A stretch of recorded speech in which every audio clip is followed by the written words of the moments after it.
Hi, welcome to Zeno's Gang, episode number 16. We'll be talking about Akira, the live-action movie coming out, Spider-Man Homecoming, Indiana Jones 5 and Star Wars Rogue One, and much more on Zeno's Gang. Betty, bring me everyone. What do you mean, everyone? Everyone!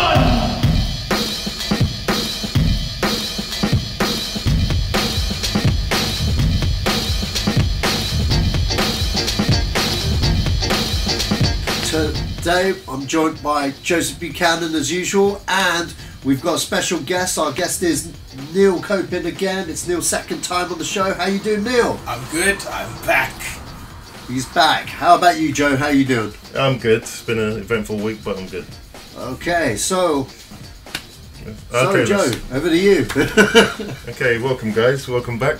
Welcome back, Neil. Welcome back, Zach. Thank you.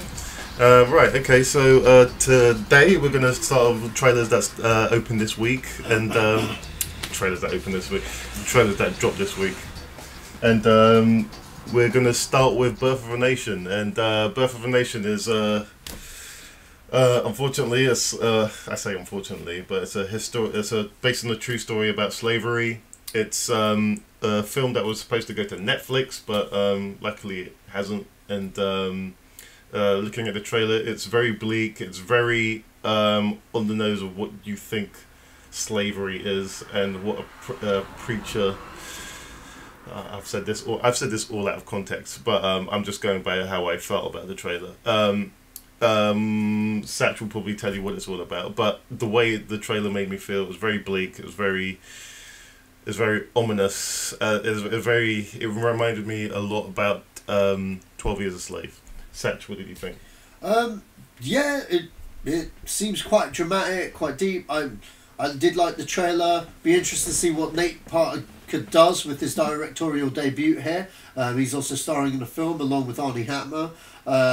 Yeah, it looks good. It looks like he's going for, it looks like it might be an Oscar contender. I'm not too sure. I mean, like, it won some awards over at Sundance Film Festival, so yeah, hopefully it'll be good.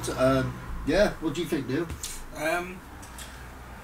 Okay, going from the trailer, I like the fact that this trailer is a departure from pretty much every slavery film that has come before it. Which is, I mean, if you hopefully you do watch the trailer, the links will be in the bios, but if you watch the trailer for this film, you'll notice, compared to something like 12 Years a Slave, Amistad, any kind of film that involves slavery, you'll notice this film is a lot darker. The colours, naturally, the saturation of these colours, it's a dark film. This is not going to be, you're not watching this film expecting a happy ending. It's not going to be a walk in the park. Yeah, that said, truth be told, I generally don't like slavery films. Yeah, I understand that sentiment as well. Again, while I was watching, this is the second time I watched it, I thought, ugh. Another one. Yeah, but it's the thing is, these films are important because I remember seeing 12 Years a Slave with one of my Eastern European friends, and they said, "What did this stuff really happen?" So they're completely oblivious to what African American history was like, and to be honest, what happened to black people in general throughout that time period. And she was so shocked by it. It just completely changed her views on certain things. And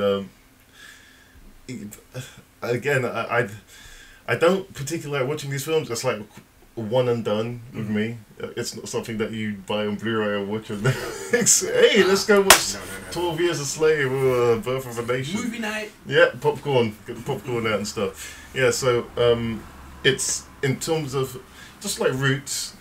I think it's important to highlight certain aspects of humanity's grotesqueries. Yeah. And I haven't spoken to an American about a non-black American about what they think about that time period. But considering what goes on in America all the time, I don't think lessons have been learned.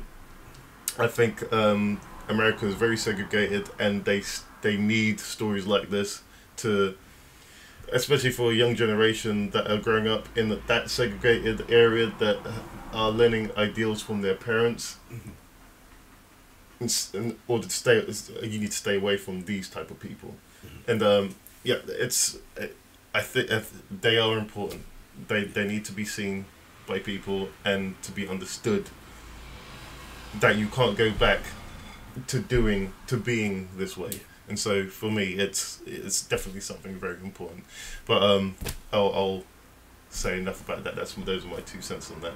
Yeah. On to the next film is Keeping Up with the Joneses, and so I am especially interested in seeing this because it has Jon Hamm in it. I love Jon Hamm. I think he's one of the coolest dudes on the planet. He can do no wrong to me. He's just a cool, suave, funny guy, and he does it without breaking a sweat. Anyway, this is it's a comedy film, sort of like what's that film? Oh my gosh, it had Angelina Jolie in it. Mr. and Mrs. Smith. Yeah, it's got that Mr. and Mrs. It's got a spin on that vibe. It's like they're neighbours.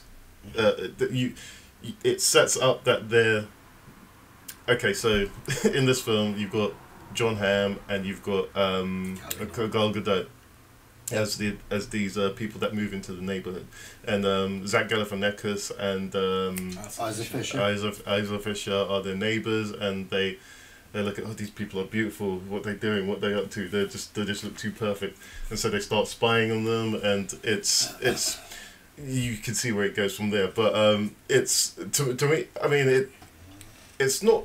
It's one of those films where you can just switch your brain off and have fun with it. It looks. I think I could have fun with this. I'm just gonna go for it. For Gal Gadot and Jon Hamm, they look good. That's the only way I can say. They look good. I've always liked the way Gal Gadot looked, but next to Jon Hamm, it's like, wow, he's good looking. She's freaking attractive.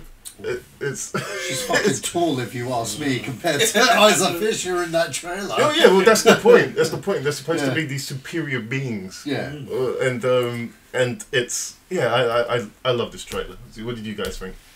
I felt the trailer sucked. I actually did. I'm sorry. I really didn't like this trailer. I felt I knew the whole movie. I mean, like, it's Mr. and Mrs. Smith meets the Burbs. I just like. Yeah, and I wasn't a big fan of Mr. and Mrs. Smith. I don't know, man. Don't get me wrong. I mean, like, what's his name? Greg Mottola. That's the director. He did Superbad, Paul, and Adventureland. 3 really good, funny films, I'd say. So, if I do end up seeing it, it'll be based on the director and his past body of work. I love Jon Hamm just as much as the next guy. I mean, like, I loved him in Mad Men. I love it every time he shows up in films and stuff when he pops up in them. I loved him in The Town. Isaac Fisher. Every time I see Isaac Fisher, I just think Home and Away. Every time, you escaped. You escaped that. So in America, they don't know her as that she was in that show. But we're not in America, Joe. We're in England. She's home and away. She knows where she's from. Okay. It's like I don't know. Yeah, I didn't find it funny at all. I was just like, eh. It's not that it was funny. It's the setup. It's ridiculous. Yeah, it is and ridiculous. that's what I love about it. Ridiculous. It's the ridiculousness of it, and it's Gal Gadot and Jon Hamm. I just loved it. Didn't I see this? Wasn't it called what was it? The Full 9 Yards and the Full 10 Yards. It was called The Whole 9 Yards, and those films are nothing alike. Yeah, and Bruce Willis. These films are nothing alike. They should have just made another one of that. That's what I felt. They did make another one of that. It was called The Whole 10 Yards, and it sucked. Yeah, they should try and reclaim the glory days of that one and do a third one. Bruce Willis is not Bruce Willis anymore. I just think this trailer sucked. That's just my opinion. I didn't laugh at it. I felt it showed me the whole damn film. I just didn't like it. That's just me. Neil, what did you think? Wow, was not really impressed with the film, except for one scene, and that was right at the end. Gal Gadot walking out of a changing room in lingerie. Right. So yes, I am a male. I'm sorry. There's a little bit of me that is like Neanderthal and chauvinistic, and I can't deny it. But that was the whole point of that scene. Though Yeah. it's you have Isla Fisher and you've got Gal Gadot who towers over her and looks beautiful, and it's that. Oh my gosh, this woman is. Yeah. And so it's. I mean, the fact that this trailer wasn't particularly funny didn't bother me. It was the fact that this setup is interesting. Yeah. I want to see more of that. I want to see what, because Zach Galifianakis is playing out of his character, because he's usually the one, the crazy one, the bubbling, crazy, yeah. And a little straight edge. and the fact that I didn't see anything particularly funny in it, because I didn't find it funny either, but I just I like this premise. I like it. I want to see more of it. I think this could go somewhere. I mean, kind of like what Sash said. I do believe that you know the whole film from the trailer. Yeah. But again, most films do that with their trailers anyway, and B, this doesn't exactly strike you as the type of film where you kind of need to see a twist in it. Yeah. This is kind of, it does what it says on the tin. You're gonna go, you're gonna sit down, you're gonna see it, and it's like there's gonna be comedy elements mixed with spy elements, and it's, it does fall into that whole kind of fish tank of True Lies and Mr. and Mrs. Smith and like the Jackie Chan film The Spy Next Door, and it does fall into that kind of bracket. And I mean, judging from the director's past films, I'm sure the film will be good, but this trailer just didn't. Didn't really push it out there as like, this is one to watch. Yeah. Okay, well, I'm not sure when that comes out, but I'm the only one here that's looking forward to it. Okay, on to the next film, and that was Jack Reacher Never Go Back. This stars Tom Cruise. He's back as Jack Reacher, and who's the chick from? Kobe. What's her name? Let's have a look. Colby Smulders. Colby Smulders. Colby Smulders. Sorry, How I Met Your Mother's Colby Smulders. Yes. Also known as Mara Hill to all you Marvel fans out there. And yeah, so this is I don't really have much to say about this trailer. It looks like an action film. It looks like an action film with Tom Cruise in it, who isn't Ethan Hunt, who's a bit more ruthless than Ethan Hunt. Yeah, I'm going to watch it, but I really don't have much to say about it, other than the fact that Tom Cruise hasn't set a bad foot in quite a few years. Ever since his meltdown, he's worked his way back, and as far as I'm concerned, he's up here. He's on a plateau. So, if there's a film with him in it, I'm intrigued to watch it. What do you guys think? Well, on the subject of Tom Cruise, I think Tom Cruise is good at everything he does, to be quite honest. I don't think he's been bad in any of his movies. Although, I didn't rate Oblivion. I thought that film was bullshit, but that was mainly the ending. I felt the last 20 minutes or last 10 minutes of Oblivion completely destroyed the whole movie. That aside, this trailer was good, man. I love Jack Reacher. I love the first one. This movie is my kind of film, one-man army kind of thing. And, this more or less gave me what I wanted. You know what I mean? It doesn't need to be more complicated than it actually is. Just him solving a mystery, different situation, check. You know what I mean? Him busting some heads in, check. I'm sold. Well, that's what I mean. It's bare bones. There's not much to say about it. Neil, what did you think? I kind of agree. It's, again, it's one of those you get what you get what you pay for, which is, this is just going to be, it's an action film, but it's also a mystery film, and it's a bit thriller-like, and he's solving the case, and obviously there's going to be twists and turns, and, it's probably going to be like the person closest to him as a good guy is the bad guy. It's going to be like that. I think it's just really and truly, like you said, it's, Tom Cruise who's not Ethan Hunt. I kind of think of it as it's basically Ethan Hunt without his crew. Without the gadgets. It's just, he's the smartest and most badass person in the room. He's, like, you sit him in a room. It's sort of like, if you make a film and it's got Arnie in it, you ain't gonna look at that film and like, Arnie's gonna be in the film with Tom Hiddleston's going to win the fight. Yeah, He ain't going to win the fight. you know that. But at the same time, it does kind of follow, to me, when I watch that trailer, even though I've seen the first Jack Reacher, it follows the same kind of lines as, say, like, the Bourne films. Right, yeah. It does have a very, very similar feel to the Bourne films. And, I mean, that's not necessarily a bad thing, because those films were excellent. But I guess right now it just feels, not forced. Forced would be a wrong word, but it just feels kind of like, well, we've had this already. Yeah. I gotta say though, it's a return.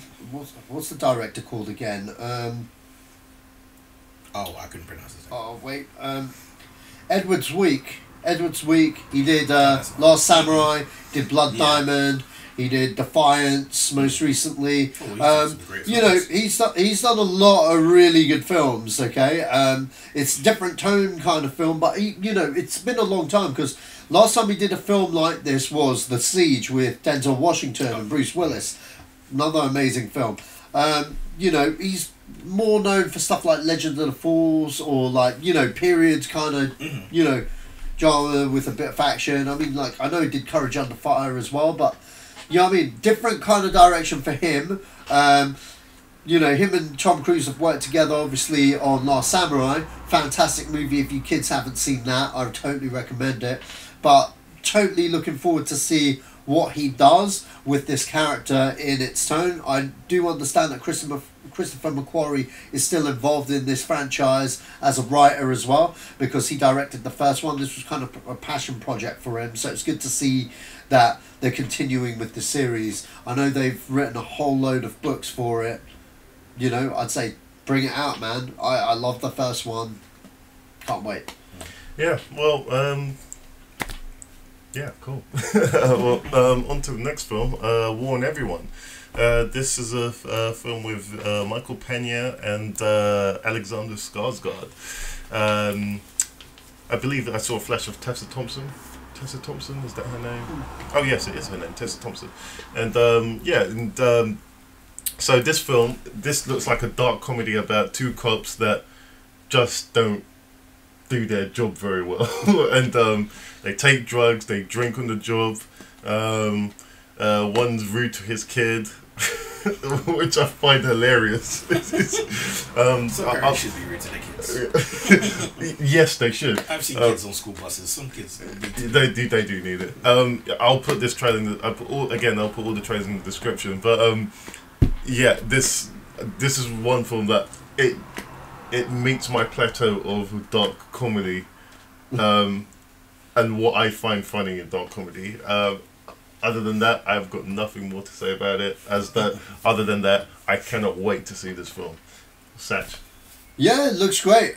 Look, it's got Michael Pena in it, man. He's awesome in everything. Like, I just think exactly what you said. Fantastic. I can't wait to see this. Yeah. This is gonna be one of my I hate you moments. Oh. If you don't see this film, I hate you. I have a list of I hate you moments, and you may just about you'll find your way onto it. Warn Everyone. This trailer alone looks better than I'd say maybe about a third of the films I've watched this year. Wow. It's a trailer where you're watching it and you know what, you're just like, oh, I'm starting to feel something. Yeah. I can see I'm gonna enjoy this film. Yeah. And it's clear that it's not just okay, this is gonna sound weird, but there is a way to make stupid intelligent. Yes. Yeah. And it looks like one of those films where they're gonna be doing stupid shit in an intelligent way, and you're gonna watch it and you will love it. And if you don't love it, I ain't got nothing for you. Is that your 2 cents? That's my 2 cents. Okay. Watch it. Watch the trailer, and then if you don't want to watch the film after watching the trailer, you probably didn't watch the right trailer. Okay, so yeah, that's Warn Everyone, and I'll put those trailers in the description.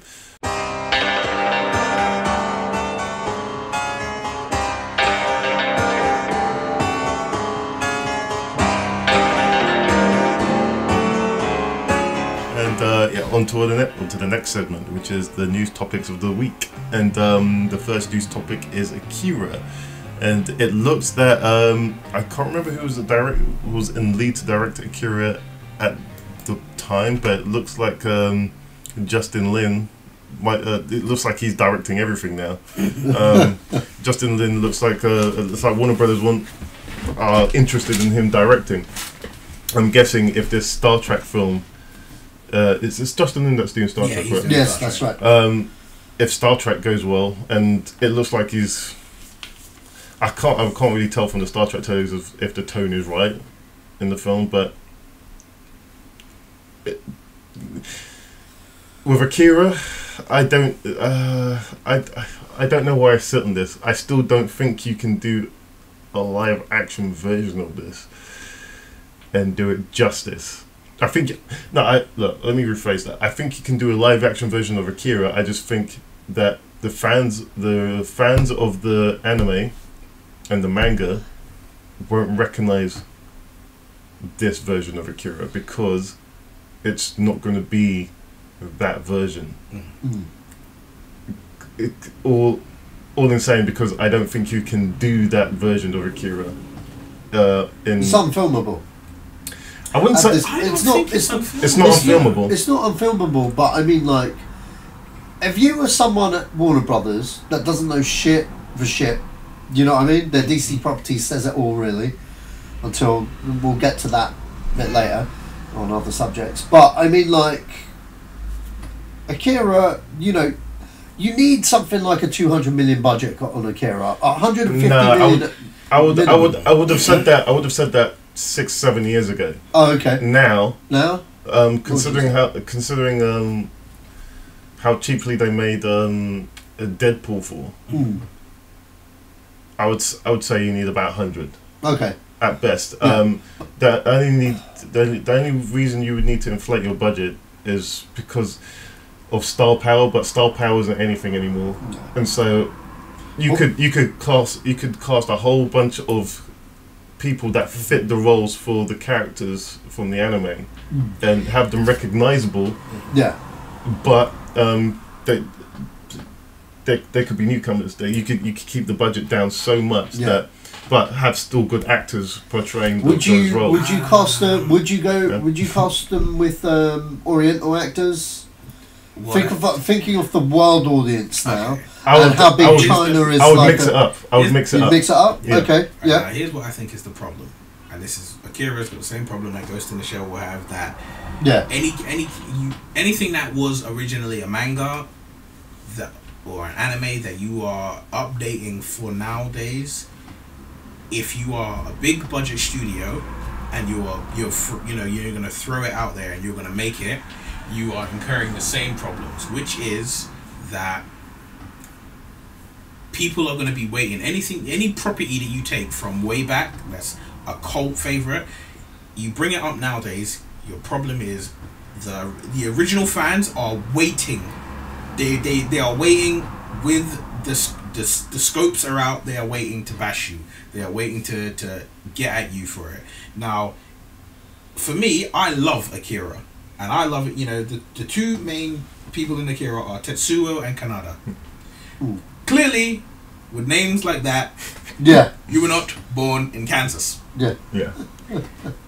That said, you know, because I'm like, if you were going to pick, you know, two actors who could do the roles, and you're picking them based on, you know, from Asian descent, I would say, I wrote them down here, John Chu and Jay Chow. Okay, yeah. Right? They are both known in America. They're both great actors. So you can put it out if you don't.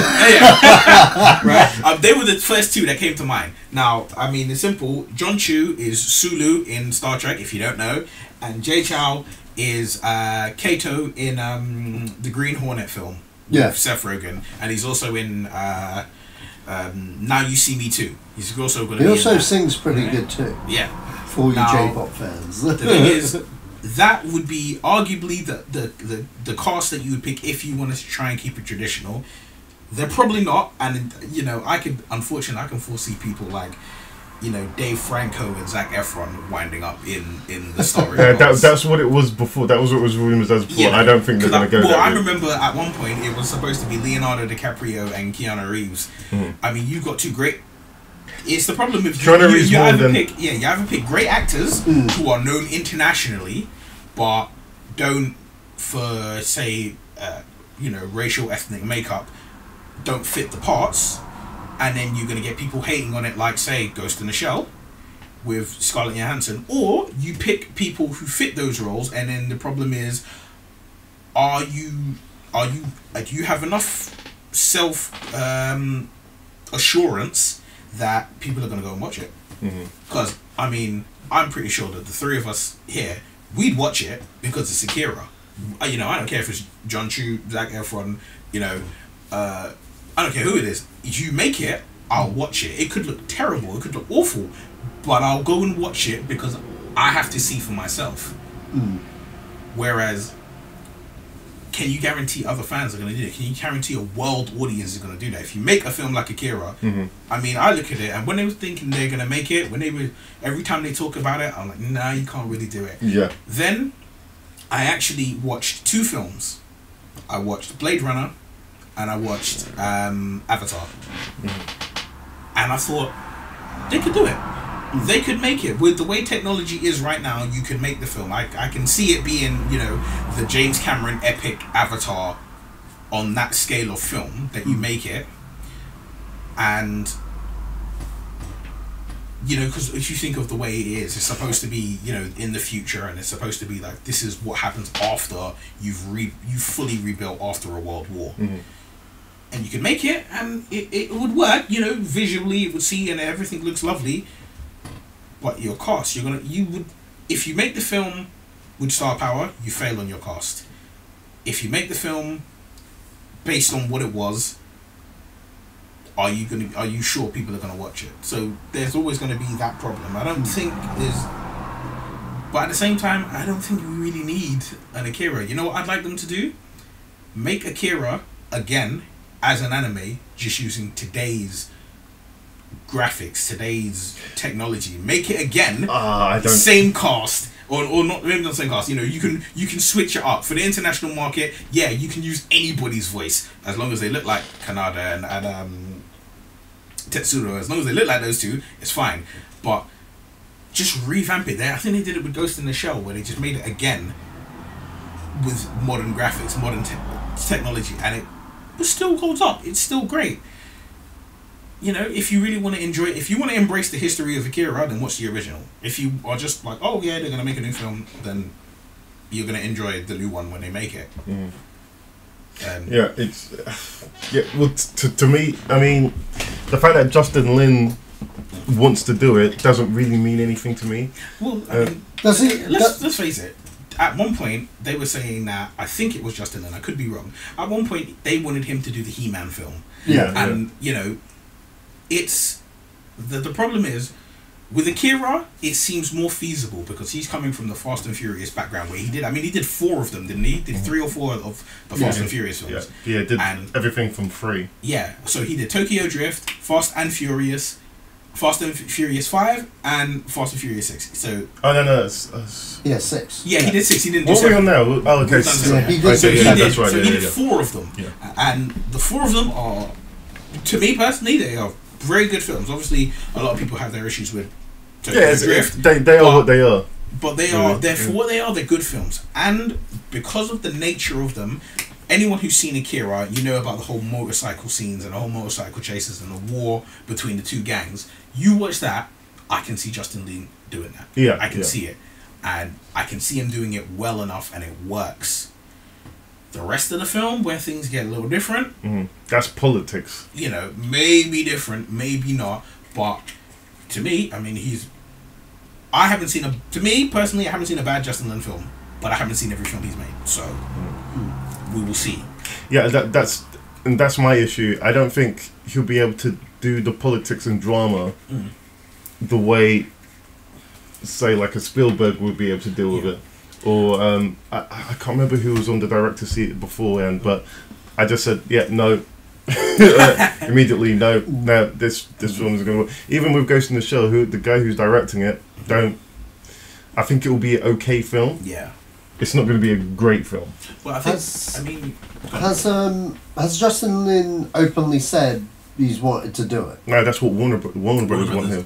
Warner Brothers want him. Yeah. See, the only way that I would be interested is if I found out that Justin Lin was a hardcore Akira fan, and at least given me like some kind of proof that he knows the material. Even then, I don't think anyone being a big fan would touch it. Yeah, I can't see it. And it's like someone said, "Hey, do you want to do Star Wars?" Nope. You know what? Saying that, I love Star Wars. The way things are now, it would depend on what they're asking me to do. If they were to say, "Oh, we want you to make, episode 9," no, please, someone else. How about you pick someone who's, like someone whose name, possibly rhymes with, keel verb, something like that. But if they were like, yeah, just a Star Wars film, like, there's Rogue One, and we're gonna do another film that's not really connected but connected, happy to take it. Yeah.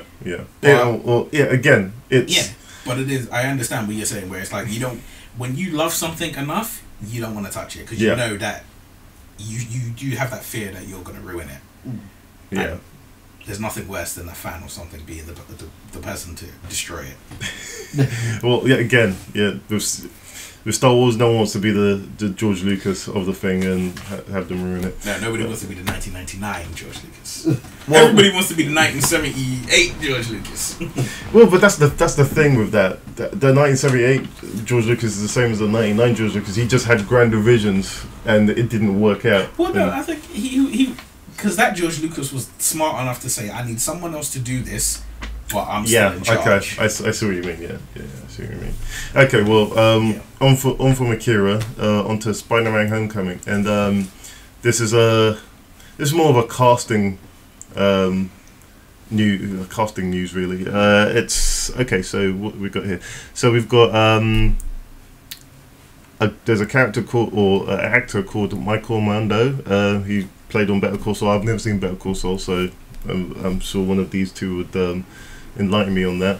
And we have Hannibal Buress. He's a stand-up comedian, and we've got Abram Atta, who was in Beasts of No Nation. I probably butchered all of those names. I'm very sorry. But yeah, I'm gonna put this guy. This is your arena.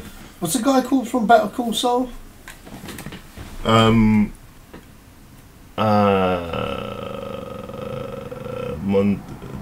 Michael Mondo. Michael Mondo. Yeah. Michael Mondo. Well, I've seen Michael Mondo from Better Call Saul, and he's an interesting choice.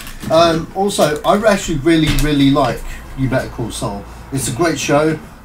He's fantastic in it. Funnily enough, his party put up a tweet saying that he's there to cause a bit of carnage, kind of implying that he could be Carnage in the movie. The character Carnage, he's like, for those that don't know their Spider-Man talk, he's a Spider-Man villain. He's like an alien embryo of a spawn of the Venom suit. I don't know whether they're going with Carnage in this one because I think it's far too soon for a new interpretation. But I like this casting. I like these castings.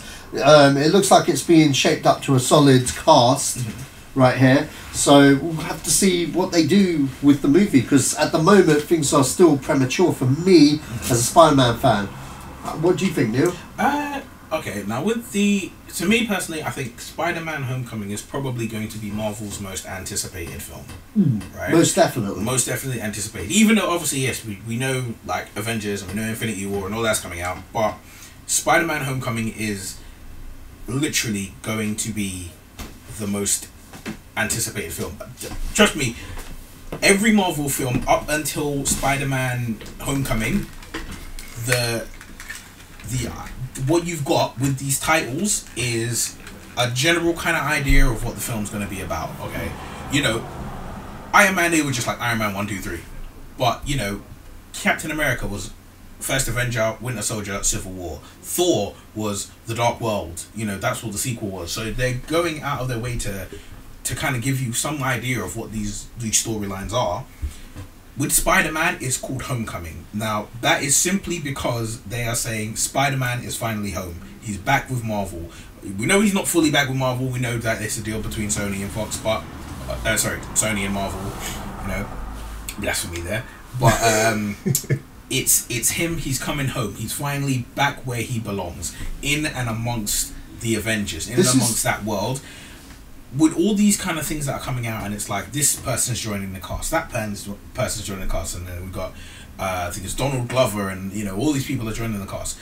I genuinely don't care with most of the cast. You've got Tom Holland, cool, and you're saying that Michael Keaton's in it, perfect, and you're saying that Robert Downey Jr. is in it, no problem. I don't care about everyone else, right? Because it doesn't matter who they're playing. You know, we could have Donald Glover in it. He could be in it for 5 seconds. You know, we could have Michael Mando in it, and he could literally be playing like a street thug whose only job is to get his gun taken away from him by Spider-Man. Mm-hmm. Yeah. It's until I know the roles that they're playing, and you know the gravity of those roles. No. It doesn't matter who it is. Exactly. It's like the film is going to be good. I mean, like even if he is playing Carnage, yeah, or Cassidy, yeah, plays just Cassidy.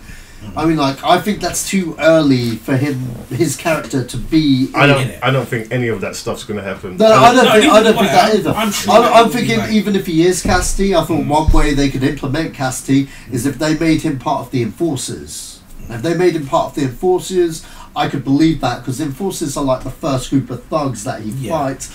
You do that element, make him more a violent member of the gang, then obviously have him go off, do his own thing, become the Carnage later on in another movie. But this is the thing, they've got quite a few names in here of up and coming actors here.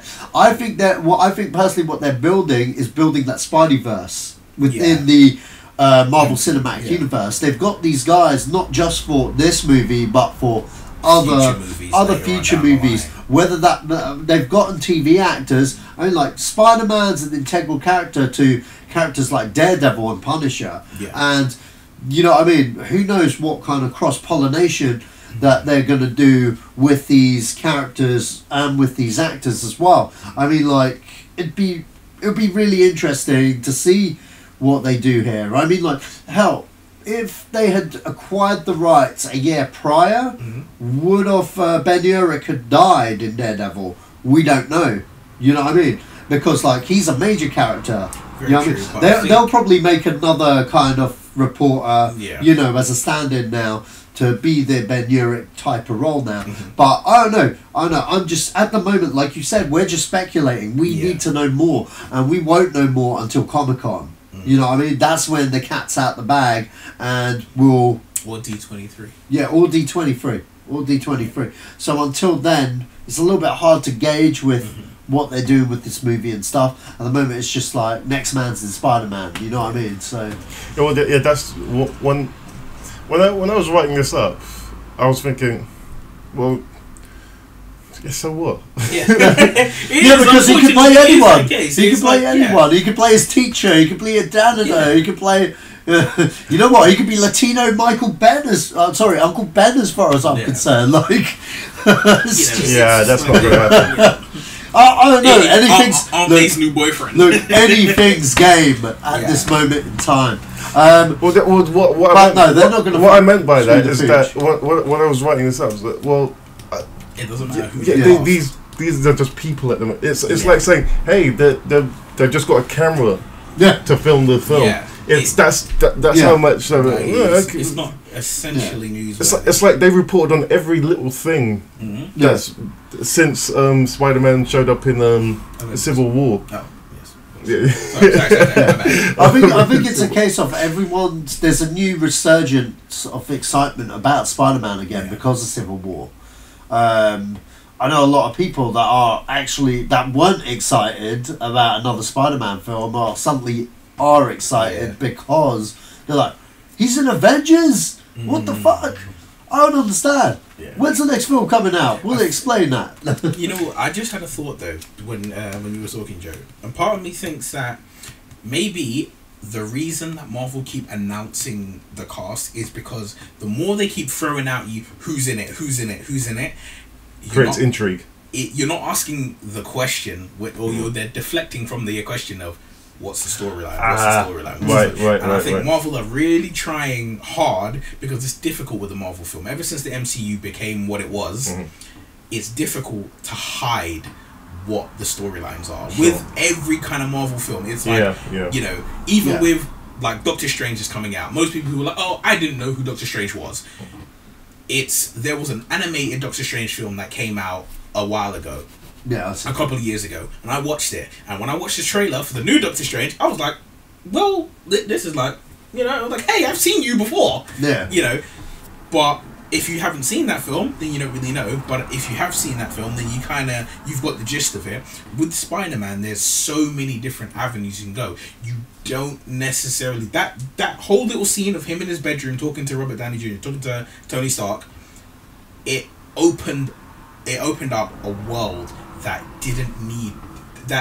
basically didn't really need explanation, because he said he's only had the power for 6 months. He mentioned something happened when he was like, when the bad things happened, and he got stopped in his tracks. I'm gonna say spoiler alert, because guess what, the film's not in the cinema no more, so if you haven't seen it, then tough, right? You should have got off your ass, you should have watched it, you had no excuse. In that, he says the bad things happen. He's obviously talking about his Uncle Ben being shot. Now, there's been two versions of Spider-Man in which we've seen Uncle Ben die. If you have not seen either one of those, then you know what? The world can't save you. The Avengers can't save you. Right? So we know that, but we've got him at the start of his career, and taking it way back to old proper hardcore Marvel fans will know, they'll remember Spider-Man got his powers at 15. Spider-Man had to go through 16, 17, almost 18. He had to go through like 3 years of high school with those powers. In the original, you know, Tobey Maguire Spider-Man, he got them as a senior in high school, and then poof, he was off and he was out of high school. He was in college. Even in you know, the Andrew Garfield one, he had the whole first film in high school. The start of the second film, he was out of high school. So now we've got a mature one. I don't need a mature Spider-Man. Give me a child, give me a teenager Spider-Man in and amongst this world of all these adults who are probably looking at him and they're like, damn, children. You know, you know, and he's just like really excited, and it's like you need that. And this film is going to be that departure. It's going to, like I said, I keep saying it, it's their most anticipated Marvel film, because this is going to be one that all old Marvel fans can relate to it because they remember that Spider-Man. Young children, teenagers, you know, year 7, year 8, year 9 going upwards, you know, 12 through 15, you're going to really be able to relate to this, because you're going to be like, this is a hero on my level. You know, his issues involve, you know, the DVD don't work, I can't find my iPod. You know, it's like, I wouldn't be surprised if Spider-Man kicks the crap out of somebody and literally takes a selfie, and he's just like, ha! First crime solved. Click. You know, hashtag new hero in town. But you know, it's gonna be, they're gonna update things that they couldn't really update with the likes of Captain America or Iron Man. I want to see that Thor, in the movie, by the way. You know, it's, you know, things like that. So I think all of this person's in it, that person's in it, that person's in it. They're trying to keep you as far away from the storyline as they can. And to me, judging from Marvel, because, you know, Kevin Feige knows his shit, I just think it's a good thing. I think, yeah, you keep telling me who's in it because you don't want to tell me what happens in it. By all means, keep throwing it out there. I'm gonna be there at cinema. I'm gonna watch the film when it comes out. I'll be there opening day or opening night. Okay. Just keep doing what you do. Yeah. So I mean, with that, I don't have much to say about this, so I'm going to move swiftly on. Okay, so yeah, that's Spider-Man: Homecoming. Okay, on to the next topic is Alien Covenant, and so this is again. I'm not sure if people want to know what's happening in this, so I'll say spoilers. Yeah, so but it's common knowledge now. But Yeah, so Noomi Rapace, who was in the first one as Elizabeth Shaw, in Prometheus, that is, as Elizabeth Shaw, is to reprise her role as Elizabeth Shaw.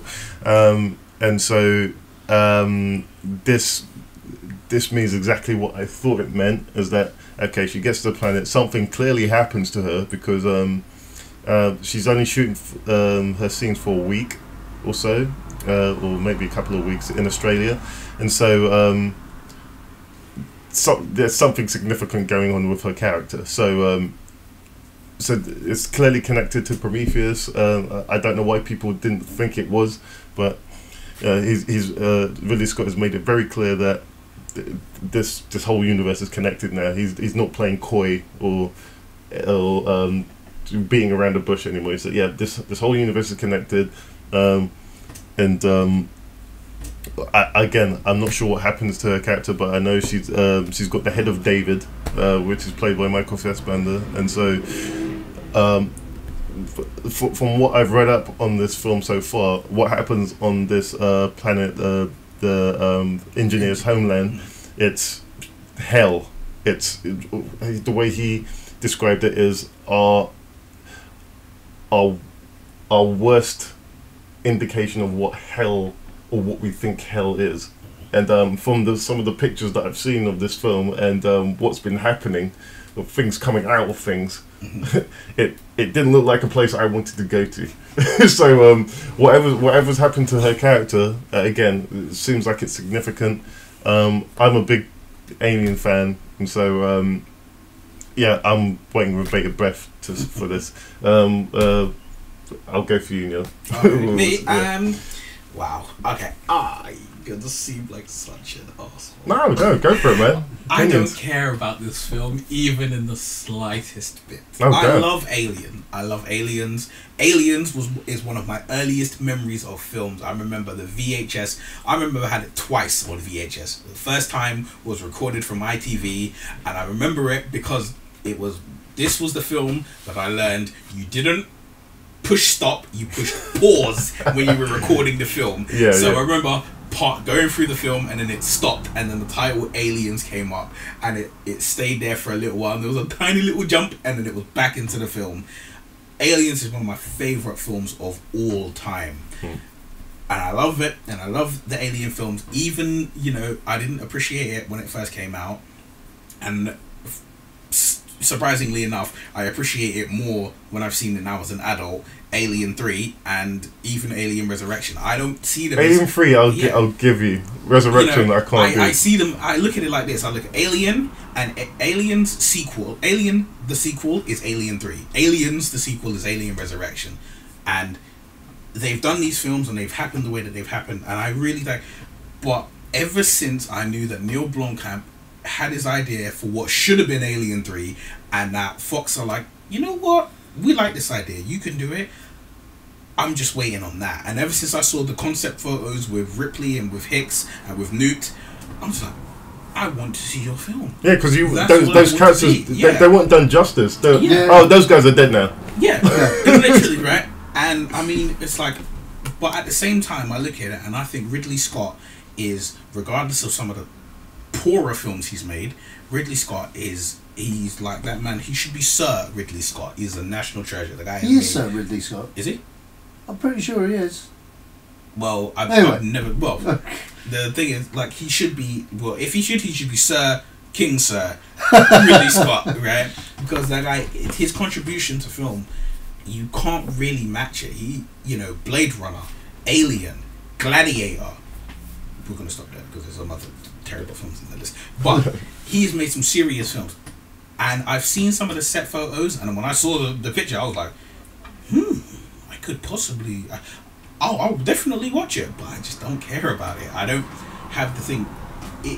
When they was like, oh, Noomi Rapace replies in her role, I was like, why is that news? Why is that not just a normal thing? Because the way they ended the first film, you can't be coy about it. The way they end that first film, that last maybe 10 seconds of that film, should say to you, this is an Alien film. Mm-hmm. The last, you saw that, and then the way the film ends, and it's like, if you haven't seen the film, tough shit. It's the ship flies up. She's like, I want to go to where they're from.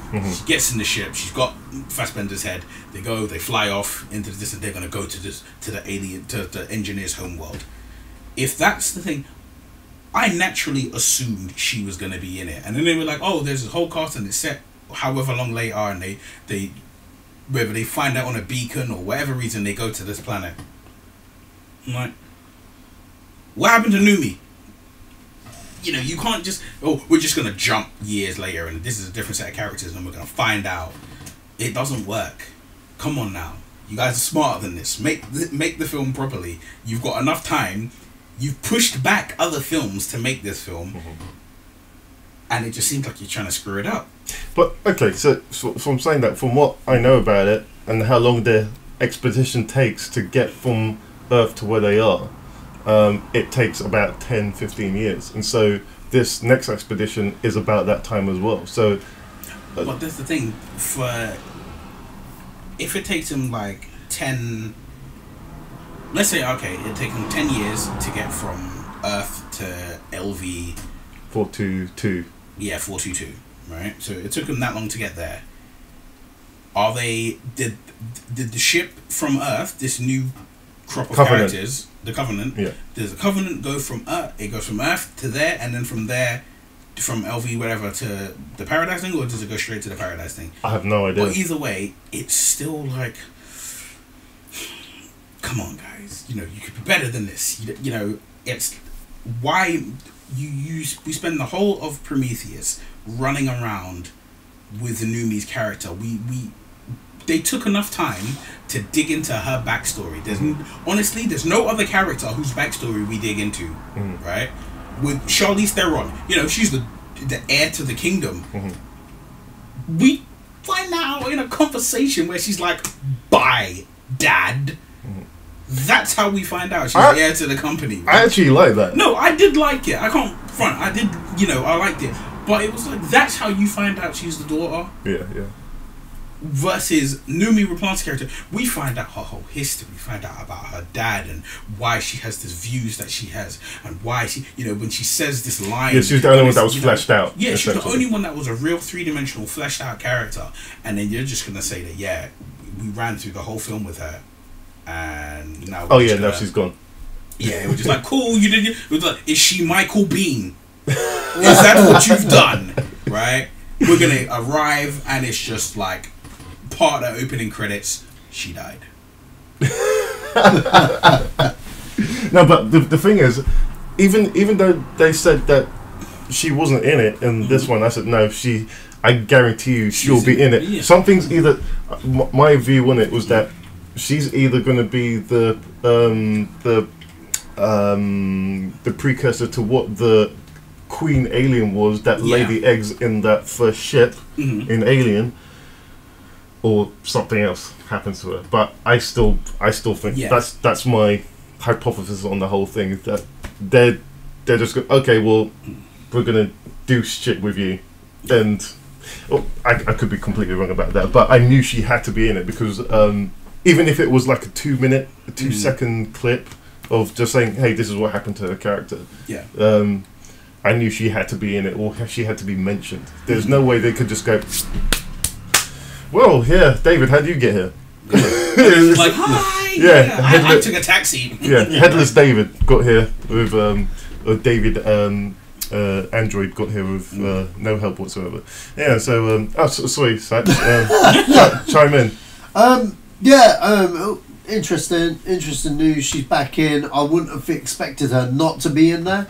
I was actually disappointed when I didn't see her name in the cast list initially, because I was like, well, what the fuck happened to her? For the same points that Neil mentioned. This is good news. Even though she's a bit part, I don't really have a problem with her having a bit part, if it is a bit part. Or maybe he's doing a Robert Rodriguez and she's in the whole movie, but scheduling conflict, and they blue screened her and she's in it from start to finish. That's probably not the case. But like they're all running around and she's on the ship directing traffic. That's probably not the case. We'll have to see, man. At the moment, you know, I've got no. Here's my view. I love Alien. I love aliens. That's my dojo. you know what? Despite what everyone says, I actually like Prometheus. Okay, I didn't hate on it like most people did. You know what I got out of it? I wanted a sci-fi epic. I got a sci-fi epic. It delivered the bells and whistles enough for me as a cinema goer, and some of the best 3D I've ever seen in a film. And I'm not really pro 3D. It had some really good 3D. Ridley Scott did his shit there. Yeah, I really enjoyed it. Again, like you said with the Neil Blomkamp thing, I can't wait for that movie because I've only ever seen Alien 3 once, and that was in 1995 when the movie came out. I thought it was a pile of shit then. I think it's a pile of shit now. I want to see the director's cut because it's not Fincher's actual vision, because he doesn't have a vision for that movie. He hates that film so much he doesn't include it on his filmography, despite what it says on IMDb. It's not a bad film. No, it's a terrible film. No, it's not. I will contest that. It's not a bad film. Mission Impossible 2 is a bad film. Anyway, that's just my opinion. That's just my opinion. I can see him squealing at MI2. But no, which you own. I just, yeah, I do, because it's part of a box set. No, it's not. You don't have to buy that film. I have bought a 1, box set. 3, I and like 4. box sets, okay? I have one. You know what? I'm going to agree with I like Sash on box this, right? sets, I hate okay? it. I own Alien 3 on Blu-ray, but I've never watched it, Yeah, okay? I don't like owning a series of films and have one missing. Yeah, exactly. Screw both you guys. Anyway, but beside the point, you know, I'm intrigued to see what they do with this. I can't wait for the movie. Yeah. Okay, good, cool. All right. Well, there's a few conversations there we need to have. We'll save that for another podcast. Okay, on from Alien Covenant to Indiana Jones 5. Okay, so Steven Spielberg says George Lucas will be involved in this Indiana Jones, and it's going to be a requel, whatever that means, and I'm guessing it's going to. Harrison Ford's gonna be in it, and what you said, Satch, he's gonna tell a story, and it's gonna go into a back. I never said that. Someone said this to me, and I think he's gonna start telling a story as old Indy, and it's gonna flash back into old Indy, into one of his older adventures, and it's gonna be either whoever they envision as Indiana Jones at 30 or 40, wherever it is in the original films. And so I've got no problem with this. I'm going to pass it on to you because I've talked a lot in the last one. Go for it, man. Yeah, you. Who, me? Yes, you. You get to speak. What do you think, Satch? What do I think? Do you think this is... Well, it's no surprise that George Lucas has some kind of thing in it. I don't think it's a big role. To be quite honest, I just think George Lucas's involvement is quite literally a case of he's got a whole back catalogue of like old ideas of set pieces, characters, that from a backlog of old scripts. Okay, there was loads. There was a script by Chris Columbus called Indiana Jones and the Monkey King. Okay, Chris Columbus wrote that that eventually became Last Crusade. You know what I mean? There's been scripts over the past 20, 30, 40 years, 30 years that Indiana Jones has been about, where George Lucas has put his fingerprints in, etc. But like for whatever reason, George didn't like the direction it went, and we got Crystal Skull instead. So obviously, throughout that 20-year period that Last Crusade and Crystal Skull came through, of course Steven Spielberg knows, actually this idea George had in the beginning I kind of liked. He needs to be credited for it.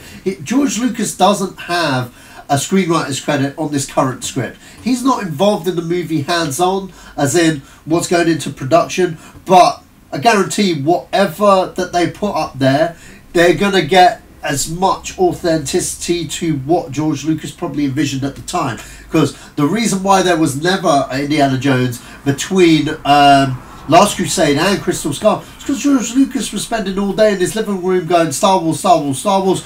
What should Indy hunt for this time? But you know what? Crystal Skulls. And he stuck to his gun there. The reason why there hasn't been one in the past 10 years while George Lucas has been doing other things, is because he couldn't think of another idea for Indiana Jones to go and get. They never found a MacGuffin.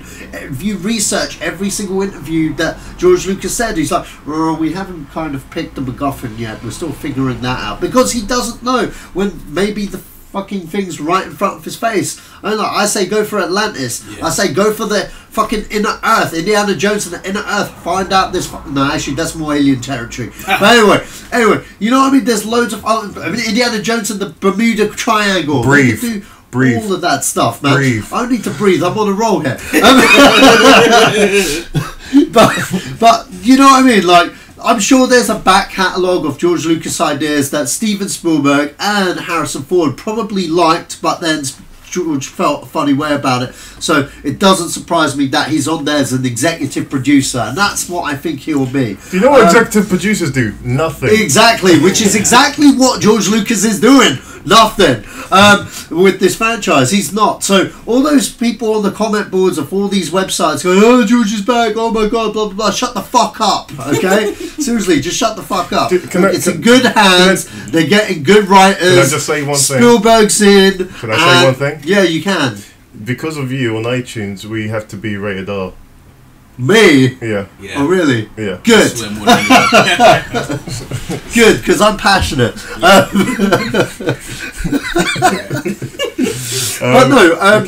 But no, you know, I you know, that's cool. Spielberg, Ford, they're going to the well of Lucas, okay, to make it, you know, they're trying to commemorate their body in some kind of way, and they should. Without Lucas, you wouldn't have the damn thing. In terms of this reboot, requel, well, here's the thing. I think what Bob's trying to say is he may not want Harrison Ford, but he's lumbered with Harrison Ford, and Harrison Ford's going to be Indiana Jones as long as he lives. Okay. Well, yeah. No. So maybe so, but I still think they're going to usher in someone else. They probably will do. They have to. They probably. You know what it probably is? Yeah. One of the guys who was probably like who they were looking at to cast as a young Han Solo, the guy who got the role, if not him, one of the others who was lined up, they'll probably say, yeah, you know what, we're gonna go back to a younger Indiana. Here you go. Yeah. I mean, I kind of agree with you, Sash, where you said really when they said, oh, he's gonna have involvement. I mean, obviously, Steven Spielberg's the guy, you know, he's not as coy as a lot of other filmmakers. So when he says something, it's kind of like, yeah, you know, it's that. Mm-hmm. But at the same time, it is a thing of when they say, oh, he's going to have involvement, it's sort of like, well, you know, he has to have involvement because he co-created Indiana Jones. So his involvement could literally just be based on characters created by Steven Spielberg and George Lucas. Yeah. Right? I mean, I think with the fact that he sold Lucasfilm and, you know, like he sold Lucasfilm and he, you know, he doesn't really have, I mean, he doesn't have a hand in what goes on with Star Wars anymore. Yeah. That said, yeah. He, you know, I mean, that said, he doesn't have a hand in that, but you know, when you watch episode 7, his name still appears in the credits. Yeah, and but by right, it should really. Yeah. I mean, so I generally just think it's that. It's sort of like just throwing in a name to make you feel, well, to make certain people feel comfortable. Yeah. And other people feel a bit nervous about it. Yeah. I think it's just generally that, just tossing in a name for that reason. Oh, well, yeah, I totally understand that. And just to finish off what you were saying, Satch, in terms of it could be the fate of Atlantis. It could be all the video games that the Inferno Machine. Inferno Machine. I still think there's lots of things that even other films that tried to copy Indiana Jones hasn't covered yet. Oh yeah, of course. In terms of artifacts and. Things around the world that he could extensively be interested in going to see, going to find. Could be the Fountain of Youth. Yeah, but even so, it could be hit. As I still think it was you that told me that. Like in the Young Indiana Jones, where he's an old man, he's talking to this kid, and it goes back in time, and it could be one of the Star Wars guys that were going to be Han Solo, or Chris Pratt, whoever they had in beforehand, and him in the middle of one of his adventures, he could even reintroduce Short Round again, and just have him as an ongoing character. There's so many possibilities of what they could do with that. Yes. I for one, I think it's in pretty good hands. As I don't know who's going to be writing this, but all the elements are starting. They've got what's his name? David Cope. Yeah. Oh, really? They've got David Cope writing it, so it's in good hands. I know a lot of people are like, I know. Oh yeah, that's right. Yeah, they do. Don't I know there was a lot of controversy because like they were like, oh, but he did Crystal Skull. No, he didn't. You know what I mean? Like, he did the treatment. I'm pretty sure I covered this on a previous one. I'm not going to repeat myself. Guys, if you the guys out there who's listening, if you know any better, just again write into the podcast at podcast@zidosgan.co.uk. That's the email address if you want to write in and chime into anything that we're saying. Yeah, if we're wrong about anything, just send us something, or just write in the description or wherever you're listening to, and we will stand corrected. I'm gonna move on from Indiana Jones. From Indiana Jones to Star Wars Rogue One. A lot of stuff has come out on this, but I'm going to focus on one aspect, and that's Forrest Whitaker's character in Star Wars. And it seems that Forrest Whitaker's character is a character from the Clone Wars. Yeah, Saw Gerrera. And so I never thought anyone from this new regime at Disney would ever touch on the prequels or just that lore in any way. That's that's that. We're going forward, and the fact that they've done this shows me that they're trying to weave things in to a degree, and I'm actually quite chuffed about that, because this is more for for our generation, they're just going, well, I don't want to know about the prequels, but for my niece and nephews, they grew up with the prequels. They like the prequels. They even watch the cartoons, and so they're gonna know who this character is. Yeah, and so that's something for them, and just something for fans anyway. So hey, wow, do they watch Rebels? Yeah, they watch. Okay, because there's loads of Clone Wars references in Rebels, especially in season 2. I think season 1's more geared up towards A New Hope, but season 2 kind of takes you back to the prequels in a way. There's loads of stuff in season 2, from battle droids to Geonosis to Captain Rex is back.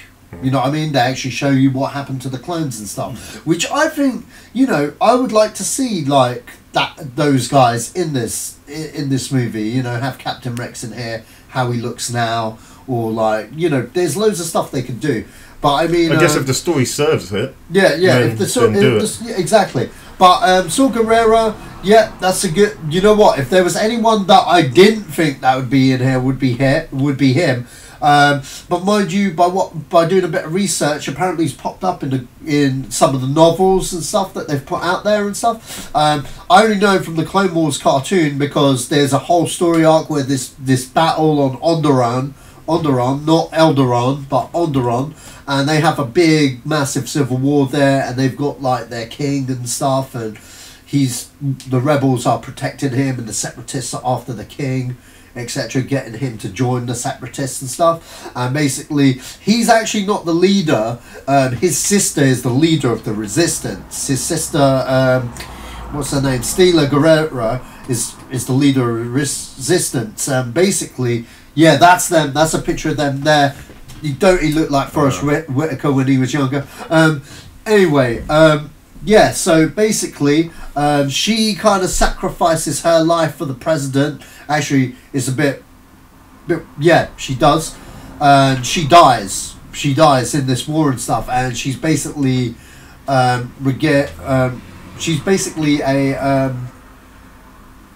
what's the word? Martyr. When someone is a martyr. Yeah.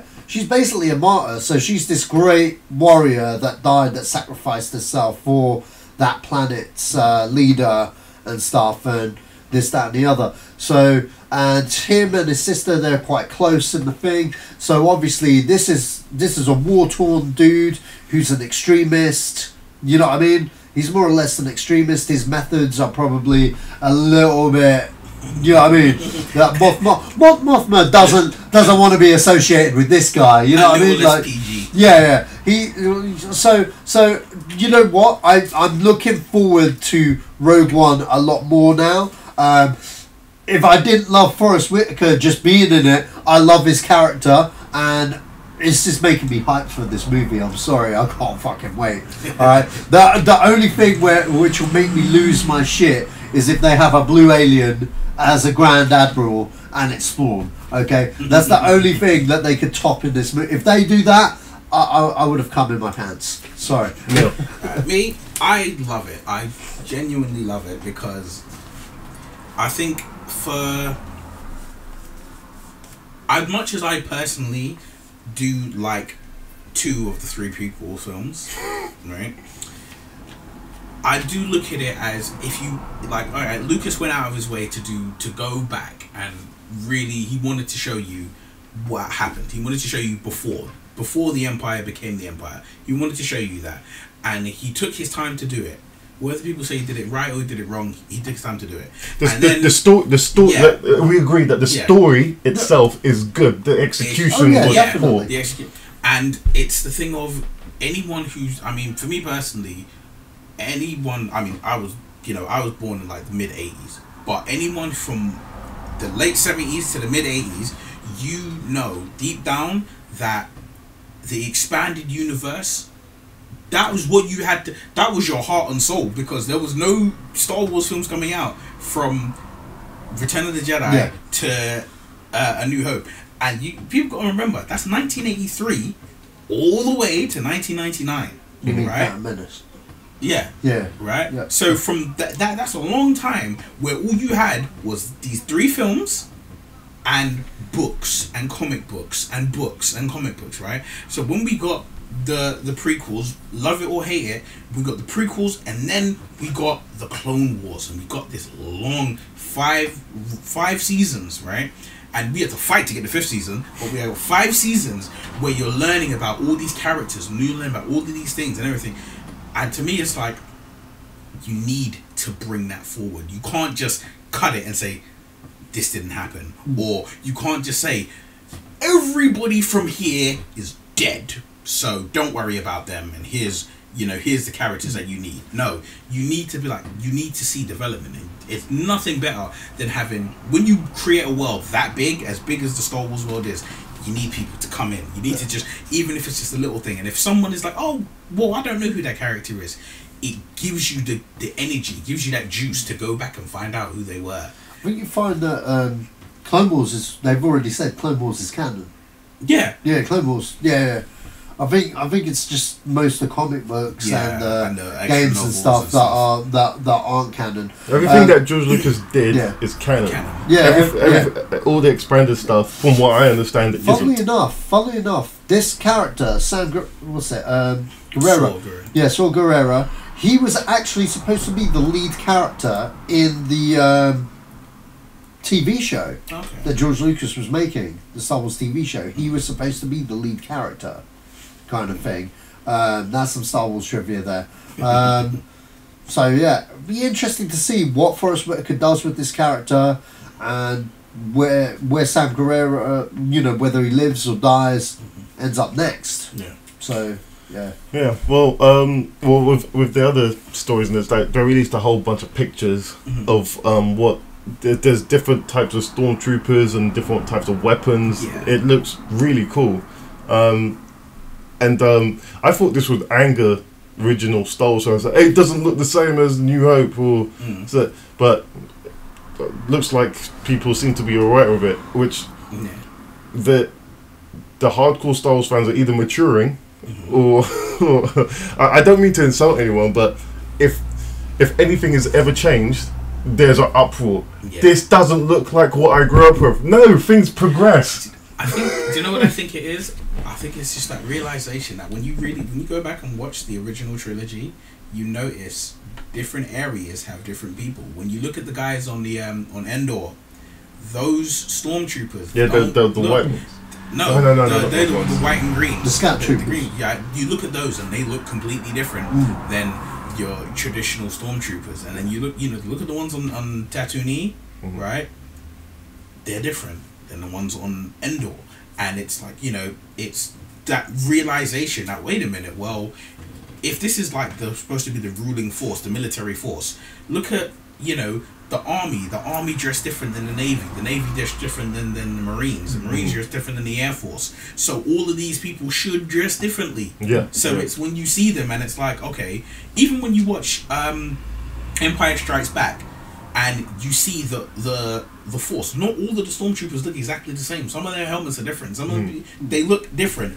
And it's the thing of, once you start to realize that, you're like, well, wait, I can't actually hate that they look different, because why would the people who fight in the on like Bespin look like the ones who fight on Endor?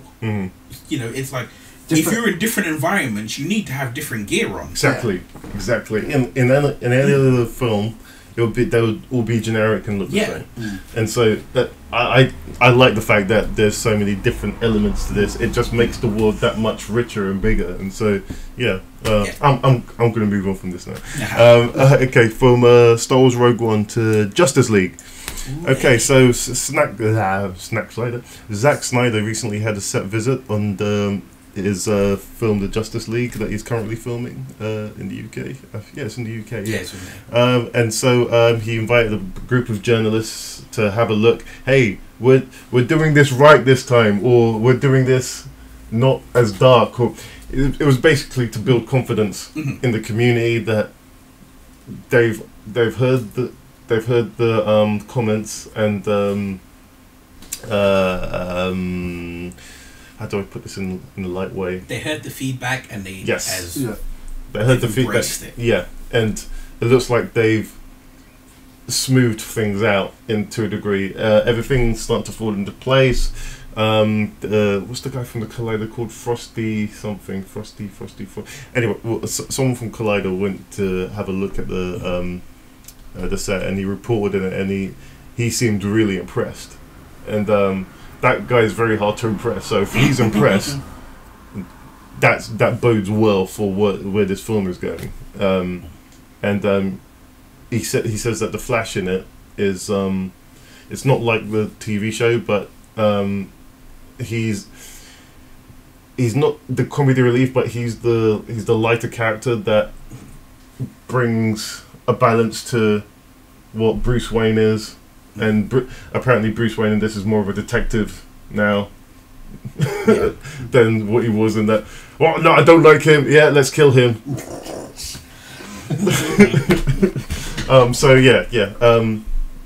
With this sounds very promising. I for one, because I have such a bitter taste of the film that I saw this year, I wasn't really bothered. But now I'm starting to, hearing what I'm hearing, I'm starting to, oh, okay, all right, okay, yeah, starting to look good. Starting to look good now. And so, yeah, Neil, what's your take on this? Generally, I believe that they've probably changed like 10% of what they were originally intended. That's my general opinion. They changed maybe 10%. That it was just like everybody was hated, so they probably were just like, to me, they probably just said, all right, look, okay, all the stuff that you were gonna film like in like October, film it first, film it now. Oh, okay, cool, no problem. And invite the press to come and see you filming that stuff. You sure? Yeah, just do that. Right? That's what I think they've done. I think I will stand by it. I think they know what they're doing, and where it's like everybody was moaning and complaining, Batman vs Superman's too dark, it's too dark. I was like, I don't know what romantic comedy you was waiting to see, but I was waiting to see this dark and dingy film where it's, people get at each other. But it's when they was talking about the Flash, and it's like, I'm not going to say what the scenes were because I know what the scenes were, and I've had very detailed descriptions of those scenes. I look at it as basically, if anyone who remembers the Justice League cartoon that used to come on Cartoon Network, it looks to me like this Flash, Ezra Miller's Flash, is the live action reincarnation of the Flash you got in that show. The Flash you got in that show was very quiet. He was funny, he was witty, he was the comic relief. He was sort of like the guy who would like just look around and be like, he's basically the audience's eyes. He's the one who's gonna point out that little thing, like, oh, you're like, wait a minute, really? Like, you don't wash the cape? Okay. You know, it's like, I wash my suit every day. You know, it's the comic relief that you got from that is what you're getting now. I think a lot of people, their complaints about it being too dark, and I was like, well, I was like, what did you expect? What's the film about? Right? So, but I think, the way the film is coming together, I'm happy. I'm still happy, right? Yeah. Until I see the film and then be like, oh, wow, I didn't like that. I'm going to be happy. I was happy enough with Batman Superman, I saw it 4 times. I was happy enough that it's on my Amazon pre-order list, that big 100 and something pound with the statue of Batman. That's what's coming to me. That's my Ultimate Edition. I'm waiting on that. I'm not... there are just certain things. I said the last time I was here, certain things you can't save. Martha is a difficult thing to save. But on the whole, the film was good. And, well, like I said, when you know what's coming next and you can piece it together yourself, you're going to be happy. And if you're not happy now, just be patient and give it time. So everything they're doing about this film, I'm happy with. Right. So, okay, speaking of which, the Ultimate Edition is coming out soon. That's July. Okay. I was just informed someone that I know is already watching it, and I know how he's doing that. And this is why he will never be on this podcast, because I disapprove of people. It's just, okay. Look, I'm not going to tell anyone what to do, but your opinion's invalid because you haven't paid for that experience. To the hundreds of millions of people that work to give you that experience, good or if a film's good or bad, I think the people that have given you that piece of art should be given their due, or don't watch the film. And I'm not going to take too long in this, but I wanted to say something about that because it really annoys me when don't be an idiot, don't be an idiot. Well, no, what do you mean don't be an idiot? That's not an argument. I'll be honest, I got a Cineworld card and I paid twice to see Batman vs Superman. There you go, man. And that's a conversation for another time. But I need to say something about that. I'm looking forward to seeing that version of Batman vs Superman purely because, okay, if there's these elements that explain certain aspects, fair enough. I'm not sure I'll ever get past the Jesse Eisenberg issue, but whatever. I'm gonna sit through that again and see what's to be told. And so I'm again, from what they're doing with the Justice League, it sounds like it's gonna. It's ignited interest in me again. Satch. It's ignited interest in me again, but I wasn't really a big fan of Bats and Soups. I thought it sucked balls. That's just my 2 cents. But no, Justice League, by what I'm hearing, is that Ben Affleck's Batman and Ezra Miller's Flash have a really good relationship akin to the animated show. That's what I've been hearing. Which I think is good because I think Flash should always be the comedic element. He should be the Spider-Man kind of character from the pack kind of thing with all the jokes and stuff centered on the Flash. I think one Justice League episode, which I remember distinctively, where they all don't know each other's identities, but Batman knows everyone's identities because he's Batman. As long as that's the element, as long as Batman's that cool, I'm in. Because I love that bit where he's like, oh, I'm not too sure about telling you guys who I really am. He's like, Clark Kent, Hal Jordan, Barry Allen, I'm Bruce Wayne. You're Bruce Wayne? I want to see that in real life, I also want Barry Allen to really hate Bruce Wayne as well, like as a person. fucking Bruce Wayne, you know, blah blah blah. So when that moment happens, you know what I mean, that would send ricochets in the audience, because that would be hilarious, man. What's today's date? Today's date? The 26th of June, right? Yeah. All right. Okay. Yeah. 26th of June. I'm gonna go on the record and say today, on the 26th of June, that when Sacha Arlari watches the Justice League, he's gonna be happy. Okay, because that's what I want to see. That is what I want to see. I want to see that joke, at least. Like, you're Bruce Wayne. You know, I mean, I want that moment. But no, to be honest, but the reports on what they're doing right now, getting Jeff Jones involved and stuff, I'm looking forward to see what they do. I don't know whether Justice League can be fixed, because the wheels were already in motion, in my eyes. But then, you know, the positive response from the set visit and what people are saying kind of gives me a bit more hope. Hopefully they would, hopefully they've taken on board like what's happened with the last movie. I'm really hoping. And, you know, Zack Snyder's not a stupid dude, man. There are too many cooks in Batman and Superman. Hopefully those cooks have been reprimanded and fucked off out of the kitchen, because I know one of the producers that were in Nolan's camp is off the project now completely. So that's good signs to, you know, get one opinion out of the way to let Snyder do his thing. So we'll see, man. We'll see. Okay, just to remind you, the last time Snyder did his thing, it was Sucker Punch. Yeah, but he's not writing the movie. That's the biggest difference, okay? I just want to put that in the ball. No, he's I'm not. gonna throw up the shield here, right? Yeah. Sucker Punch is not a bad film. The reason I say that is simply this: the Sucker Punch trailer made you believe this film was something it wasn't. Yes. If you did not watch the trailer for Sucker Punch, I'll go with you on that. You watch the film, it's completely different. Oh right? yeah, it is It's completely different. I loved Sucker Punch. Right? I loved it enough that I own it and I watched the extended cut. Right? Was there an extended cut? Yeah, there's an extended cut. There is nothing wrong with Sucker Punch except what you believe the film is from the trailer. Yeah, That is the core problem with the whole film. So to me, Sucker Punch to me is more like, if I was ready for it, I need to. Okay, so I've only watched it once. Yeah. I need, and that was a while ago. I need time to. If I would watch it again and have a different opinion, it may be. But when I watched the trailers, I thought, oh wow, he's going all out. He's going all out, and then it was very slow, methodic. You had a set piece, and then you got more story. It wasn't just from my it wasn't what you were sold. Not at all.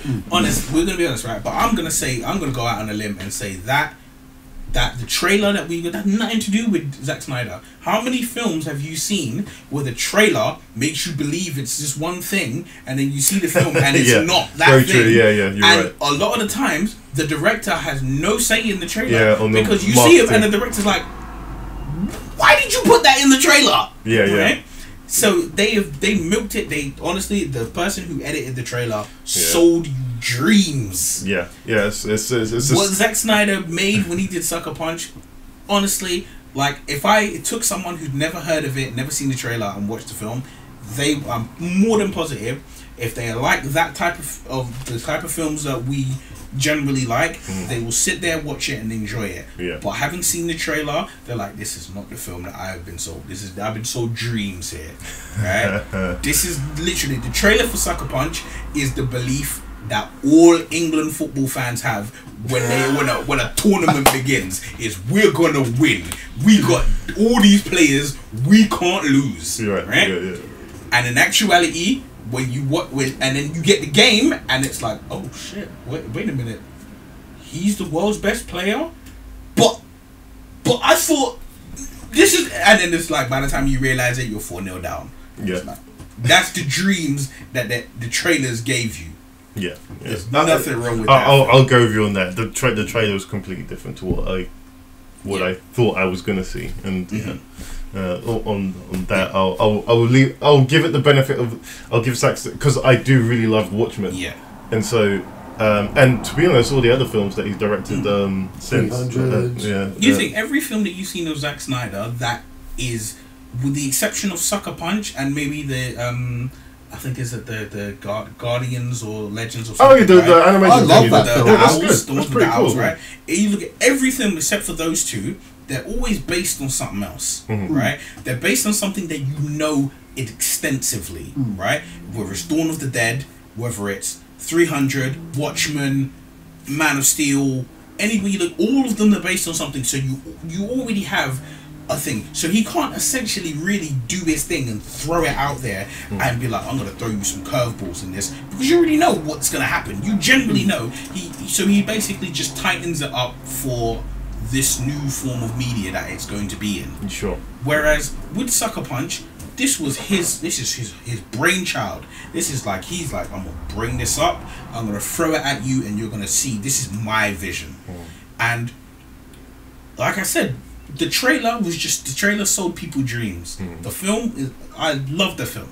I love it to the point I'm gonna go home and watch it today, right? The film was a great film. It's just the trailer sold you a lie. The trailer made you think that it was going to be this thing, and it wasn't that thing. But like I said, there's so many other films that we've seen that the trailer makes you believe it's this, and you watch it and you're like, you lied to me. Right? That's what it is. Okay, well, with that, we'll put that to bed for now. But I'm looking forward to Justice League, and I know everyone else is. So yeah, let's go for that. Okay, so on to the next film, which is okay, so The Wolfman. This is the first film since last week that Dwayne Johnson has been cast in. I don't really know much to say about this. Either though that it's a Universal film, and they're trying to do this whole universe, this shared universe thing, which had a false start with Dracula Untold, and I don't really have much to say about this apart from that if this guy can do as many films as he's cast in, then I'll take my hat off to him, because this guy shows up. He still shows up on WWE. I don't know how the guy does it. I don't know how he does it. Clones. He worked out Clones. every day Clones. for 20 years. He has clones. No, he doesn't. He has clones. And that's the sad thing about it. He doesn't. And it's okay. Look, Wolfman. Whatever. I'm not bothered about it.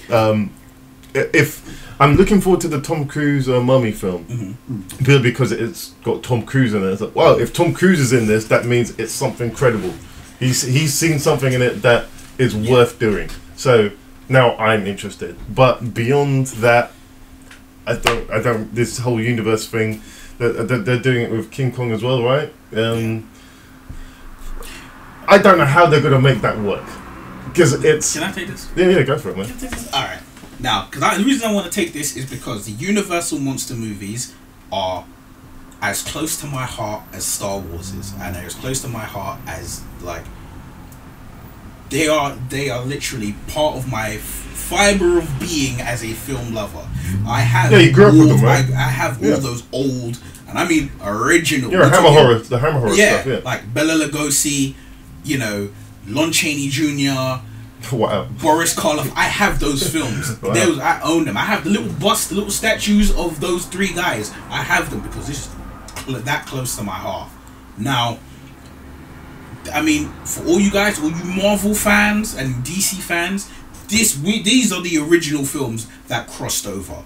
These were, and this is black and white 1930s, 1940s films. These were the original crossovers, where you had films like, The House, I think it was The House of Frankenstein, and you had The Wolfman, The Mummy, Dracula, you had all of them in this one film, and it was just, for the time, it was badass. And you have Dracula meets the Wolfman, or Frankenstein meets the Wolfman, and they have this epic fight at the end. It's the 1940s, so don't expect Great White work, right? But they had a fight, and it was just like, you just felt it as a child with no knowledge of how films are made, or even as a child. And I grew up, with Transformers and Ninja Turtles and Thundercats and all of that, watching these old black and white films, and I was sitting there like, yeah, this is the film, and I felt it and I loved it. But straight up and down, they're revamping these films. I kind of this is, I guess, for me the moment where it's like I don't really want to see them revamped. I think all films like Dracula, Frankenstein, you know, Romeo and Juliet, I think all of these films need to be revamped every couple of decades, every new generation, every 2 generations. You need to bring these things back because they need to stay in the psyche. But I just Dwayne Johnson in it, it's, to me, it's kind of a bad call. And the reason I say it's a bad call is because Dwayne Johnson is right now as close as you're ever going to get back to Arnold Schwarzenegger. And that being the case, you can't put someone of that physical size and mass and someone of that star power, you can't really put them in a situation where it's credible that they are going to lose. So it's like, if your option is, okay, he's going to be in the Wolfman. This is obviously, we know this is speculation and this is Universal are courting him. Now, if you put him in the film, the problem is you only got 2 ways to look at it. 1, he's the Wolfman, or 2, he's fighting the Wolfman. If he's fighting the Wolfman, then you know, unless we're talking like the Triple H or John Cena of Wolfmen, he probably ain't gonna lose, right? And if he is the Wolfman, then who's gonna beat him, right? You need to have Old Painless full of silver bullets to kill that Wolfman. So I kind of think it's a bad call to put him in it because of who he is. Yeah. You know, put in a normal sized actor. You know what? Put Ryan Gosling in it. Put Chris Pratt in it. Put Chris Pine in it. Put James. You could put anyone as a normal person, because then the transformation is bigger, because now it's you know, the Wolfman is essentially like one of the original versions of the Hulk. It's you go from this normal man to this beast, and becoming this beast, it's like it takes everything to stop you. It takes everything to stop Dwayne Johnson now, right? Good luck stopping him as the Wolfman. Yeah. So I feel like it's a bad call, because you're catering to star power more than you're catering to the idea of making this film and this story. Yeah, you're right in that fact. Because when I heard that, when I saw this report, really, I thought they would have got like a Steve Buscemi or someone that's very different to what the Wolf is. Yeah, like Benicio del Toro. I love that Wolfman, Benicio del Toro. I've not seen that one yet. Oh, I love it. The fact you got Benicio del Toro and you've got Anthony Hopkins and you've got actors in this role, and that's just like, you sit there and you're watching it. I can't wait to see it. Like, I know that you're going to turn into a wolf, but I want to see this. You know, it's Anthony Hopkins acting against Benicio del Toro, with Emily Blunt in the mix and Hugo Weaving in the mix, and it was like that made a serious film. It's like, oh, I loved that film, and it had the right star power, and that's what you want. You look at the Frankenstein film, other than, like I said, the Boris Karloff one. The Frankenstein film that points out to me is the Kenneth Branagh one, and you have Robert De Niro as Frankenstein's monster. Yeah. And it's just like, whoo-wee. All right, you know, just like, you look at Robert De Niro, he ain't exactly the most like in shape guy, but him as the monster, it was just perfect casting. And then you look at Bram Stoker's Dracula, which was Gary Oldman and Keanu Reeves and Winona Ryder, and then Anthony Hopkins again. You know, you look and you're like, because it takes away the monster element, and you've got these, it's the celebrity deathmatch of good acting. It's who can be the best actor in this matchup against each other. When you've got Dwayne Johnson, I feel like every film he does, he gets better and better as an actor. But you take away that star power of him, that level of acting role. You know, you need, you want to see a Wolfman where I want to see this Wolfman where I'm concerned about this actor. I'm concerned about them becoming a wolf. You know, it's that character, that build up. I felt, you feel something when a certain person is becoming the wolf. that you wouldn't really feel, because it's like, okay, well, the Wolfman has to tear out of his clothes as he transforms. I'm like, look, man, you gave Dwayne The Rock Johnson one of my t-shirts. He sneezes, he's gonna be naked. So, you know, it's like you lose some of that. You lose some of the gravity by putting him in it. Yeah. Well, and you've said everything that I can't really cover anymore in this. But yeah, I'll shut up for the next one. No. Have you got anything more to? Okay, so nothing then. No, I hear what you're saying, Neil. I mean, The Last Wolfman was a big major flop at the box office. It wasn't really well received by critics either. I know it has its fans. Yeah. I know you're one of them. But I think that's why they've chosen The Rock Johnson. Dwayne The Rock Johnson. I think that's why. I think they tried it that way. It didn't work for them. So now they're going to give us something different. Yeah. Do I agree with that? Not really. I totally agree with everything you said just there. Regarding, like, you know, you need a weedier guy. You know what I mean? Like, even Adrian Brody, or like, you know, Kylo Ren as well. Ewan McGregor, or I don't know, you know what I mean? Like someone different. But I totally get your whole thing with The Rock there. But yeah, I don't really have anything to add to that other than ums and ahs and because I don't really care. Okay, well, on from the Wolfman onto Power Rangers, and Bryan Cranston returns to Power Rangers, I guess. He returns. Yes. He does return. He's going to be Zordon. So Power Rangers. I've got no opinion on that. It was a news topic. This is out of my ball camp because I didn't watch the TV show. I didn't watch any of the films. All I know is that they turn into things, and they say Mastodon, Pterodactyl, Saber-toothed Tiger, yada yada yada, and they turn into these robots. Tyrannosaurus. And there's a green one, Tommy, and yeah, he's the Green Ranger, and that's about it. I ain't gonna lie, Joe. Right now, you are Fredo. I'm right now. That's what I'm feeling. Godfather 2 at that party. I'm feeling that right now. Oh yeah, I'm feeling that right now. Power Rangers was probably the last like children's TV show for me where I was interested in that genre. I mean, like I was probably like I saw it like a year before it hit here because I went to the States as a kid. And saw it when I was like 13, so I was very much a child, and I was like, "Whoa, what the hell is this?" And I come back to the UK, and my friend Imran was the only one going on about it because he was at the States at the same time, and people thought we were crazy because we thought we were like, "Look, transforming shit. It's like Transformers, but it's not. But you can go inside Optimus Prime and like all this crazy shit."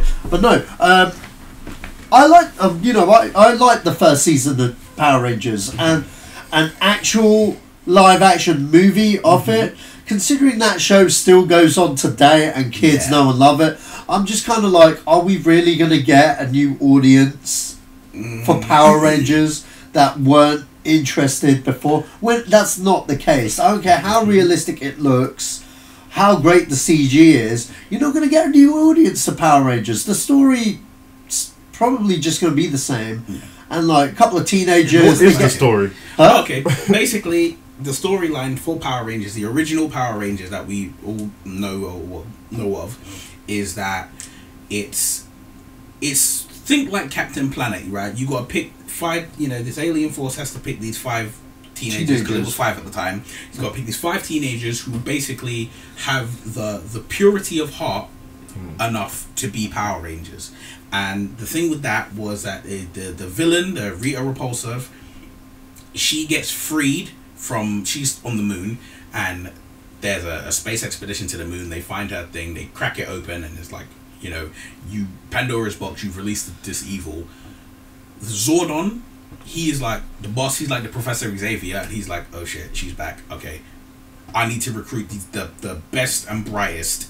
And he picks these 5 teenagers, gives them the power, they become the Power Rangers. That's the storyline. That's essentially it.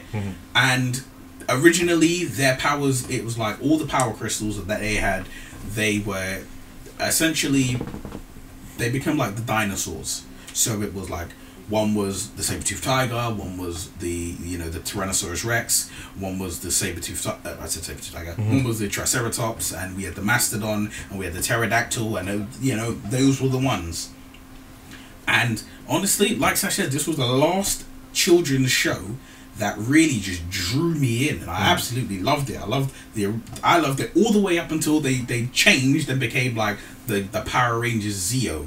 Right, so the whole time they were Power Rangers, and then it was like, this was the first show that I ever saw where it was like, something happened and there was changes to the characters, and 3 of the original Rangers left, and then they were replaced by 3 others, and then a new Ranger came in, and he lost his powers, and he was gone, and then he, they created a new Ranger and gave it to him, and it was like, oh my gosh, this was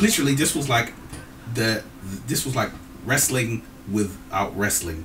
Yeah. When I was a child, because it was like, when you had certain wrestlers and they lose a match and then they're gone for 6 months, this was like that. You had a Ranger and he lost his powers, and you felt it when he lost his powers, and then he managed to come back for a little while, then he was gone again, and then he came back again. It was like, yes, he's back. Right? So I love it. Yeah, I mean, like, I'm not really that excited. I know that they did a short film which had which was amazing. Dawson's Creek. I didn't like James it. Van Der Beek, and it had Katie Sackhoff. Yeah. I didn't like it at all because it was just way too serious. It was just too serious. I liked it because, for me, I looked at it when I saw those characters and I saw the characters within it.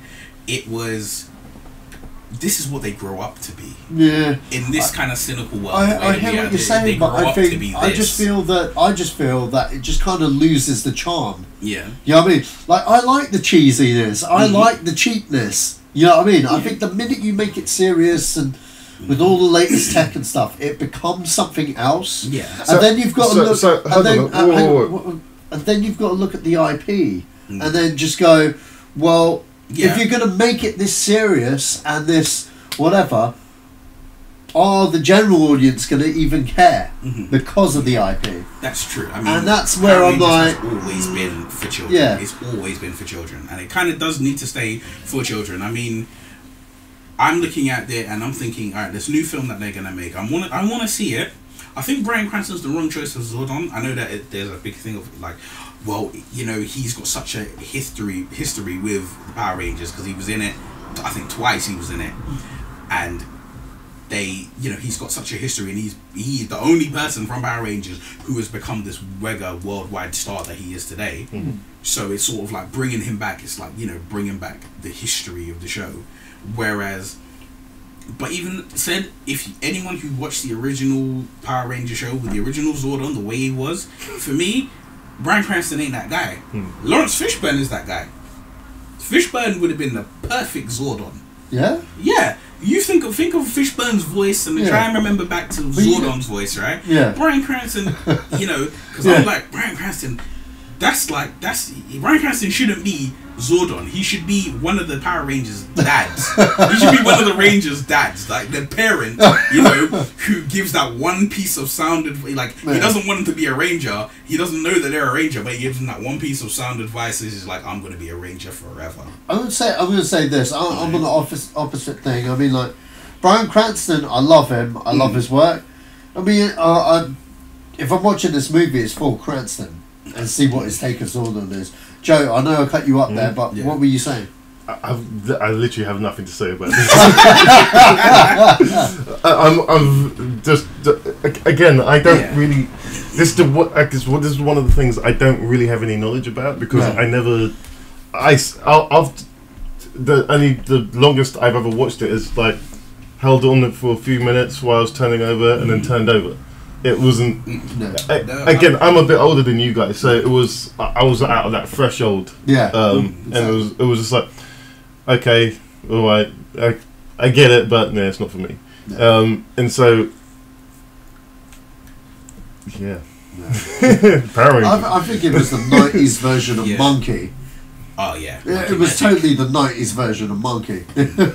I would never compare Monkey Magic to Power Rangers. Oh, okay, well. no, because there's nothing about the shows that were the same, but it's like the kind of that feel that it Yeah. gave you. Gotcha. Okay. Yeah. In that sense, yeah, you're absolutely right.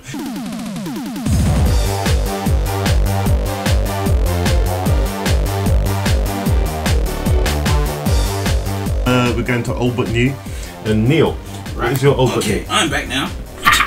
Right, my old but new is going to be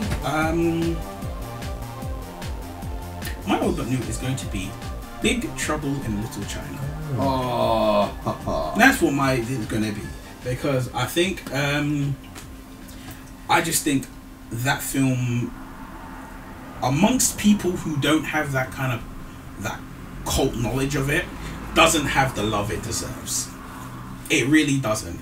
And I think you have to understand, it's a film that doesn't take itself too seriously. Yeah. For those who don't know, this is John Carpenter. It's directed by John Carpenter. And if you don't know who he is, yes, you're on the list. I hate you. Okay?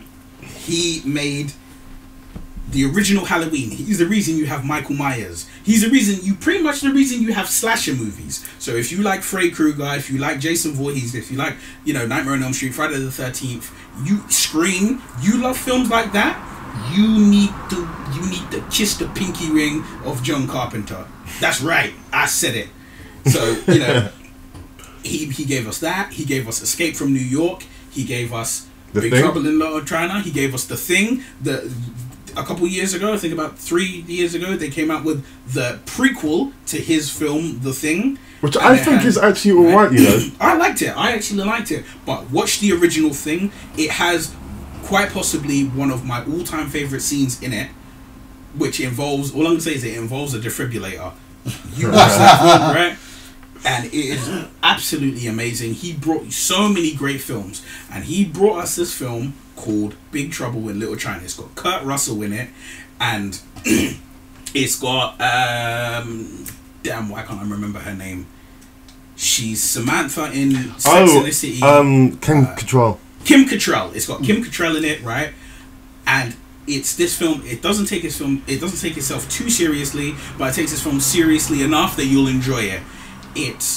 This is what happens when you've got an American outsider who stumbles into a world that he just doesn't know about, and that world is Chinese mysticism and the mystical elements, and it's all to do with ghosts and reincarnation and curses and prophecies and all of these things. And you watch this film and it's just great. It just runs out, and it's a proper 80s film. Right, it's a proper 80s film. All you got to do is look at the trailer, or even just look at the poster for this film. It's proper 1980s, but it's solid gold. Now, if you haven't seen this film, I don't hate you if you haven't seen this film, but you're not high in my estimation at this moment in time. If you this is why you recommend it. This is why I recommend it. go watch it. Yeah. Go watch it. Funnily enough, I showed it to a couple of my buddies at work that never seen it, because, at work, a couple of the kids, they're like, hey, they'll come back and we'll watch some films. And I just put this on. They're like, we ain't ever heard of this shit. Trust me, it still holds up. I mean, the effects are a little bit bait, but you know what? Story still holds up. It's an excellent film. Check it out, man. Yes, absolutely. Yeah, definitely. So that's my old but new. Okay, well, thank you, Neil, and we'll have a one from Satch next week, I believe. So stay tuned, folks.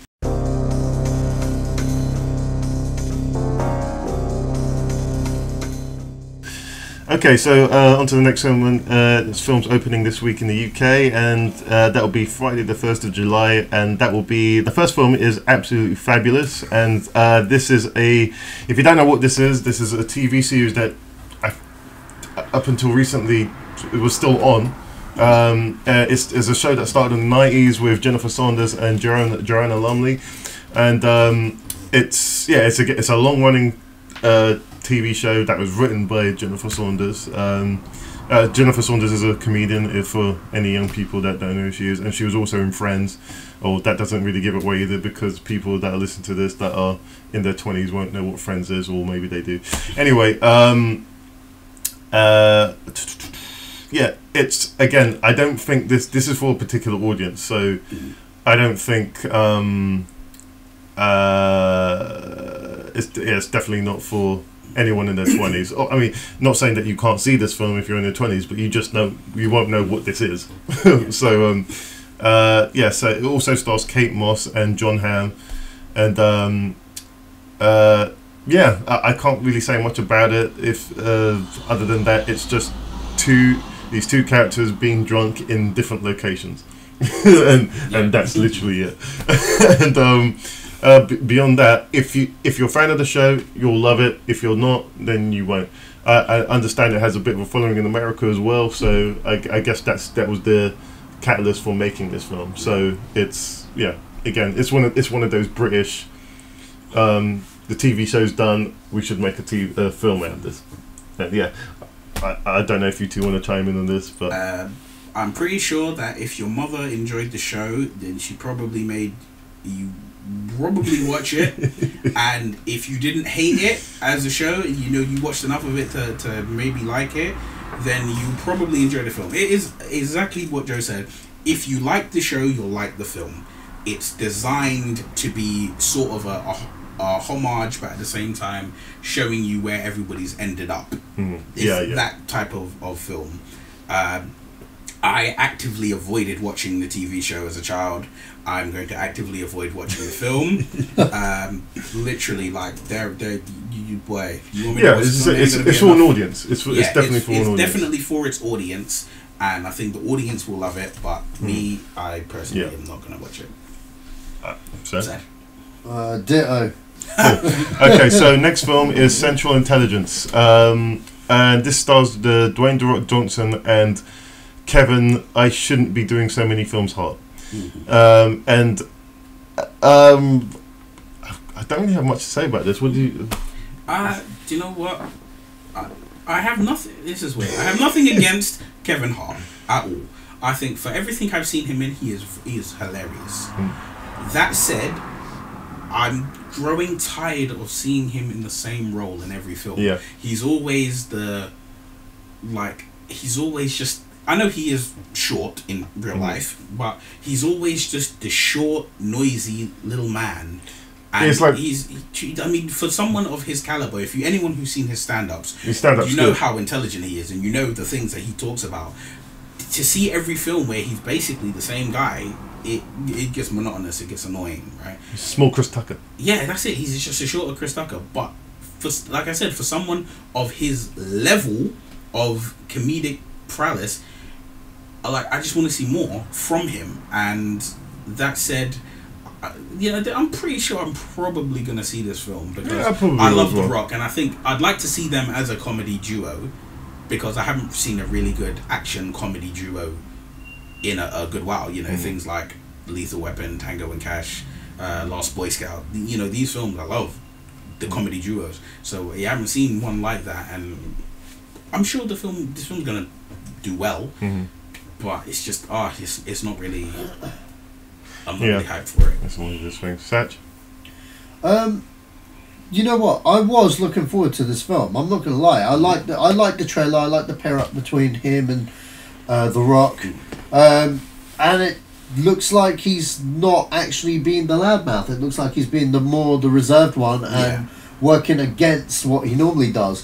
That being said, the reviews have been out and they've been kind of poor, and I'm kind of like, I'm not too sure now. I'm definitely going to check it out because I felt the trailer was strong enough for me to warrant a ticket to go see it.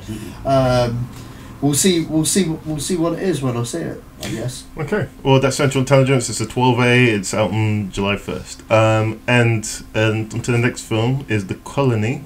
This is a horror / psychological thriller with Emma Watson, and it's judging by the trailer, it's a generic horror film.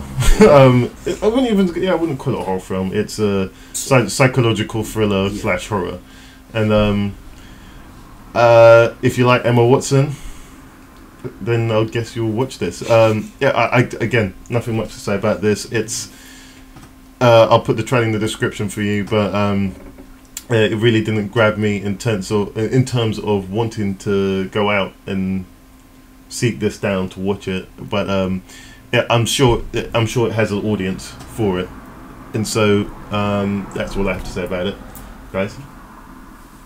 I'm an Emma Watson fan, but I'm pretty sure I may see this film, but I'm pretty sure it won't be in the cinema. I'm pretty sure, like, when this has had its run and it's on DVD or something, then I might see it. Yeah. But this is not one I'm like going. I'm not chomping at the bit to see this. Yeah.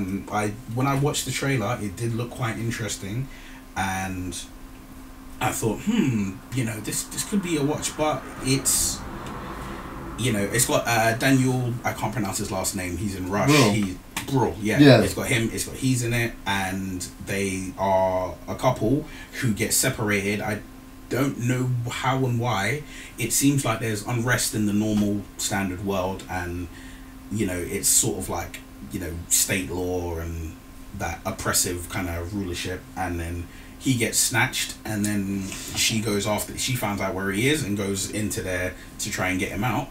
It does seem like an interesting film, but I'm just, I'm not, like I said, I'm not jumping at the bit to watch it. I'm sure it'll be a very good film. Of the films that we've got listed here, those three, I'm sure it's probably going to be the best one. Yeah. But I'm just not great. Yeah, so, again, it's we've come to that dry spell of the summer where it's sandwiched in between Independence Day and whatever comes after Independence Day. I'm guessing it's Jason Bourne and Star Trek, and there's a couple of other films. Suicide Squad, yeah. Well, those are the films for the 1st of July, and that is it for the films opening this week.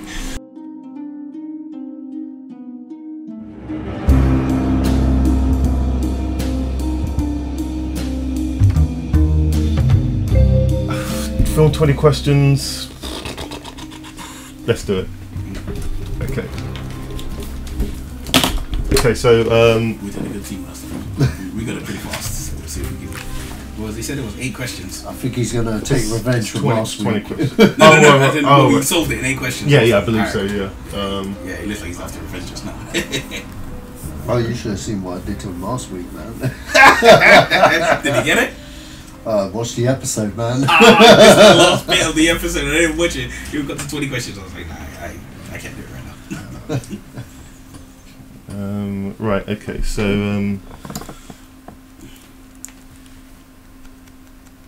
Okay. Okay.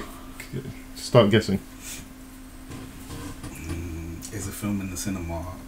Was the film in the cinema within the last 5 years? No. I was going to go wider with that question. Has it been out within your lifetime? Yes. Okay, so that narrows it down quite a bit. Is it an 80s film? No. 90s? Yes. Okay. Is the director a big time director? He was.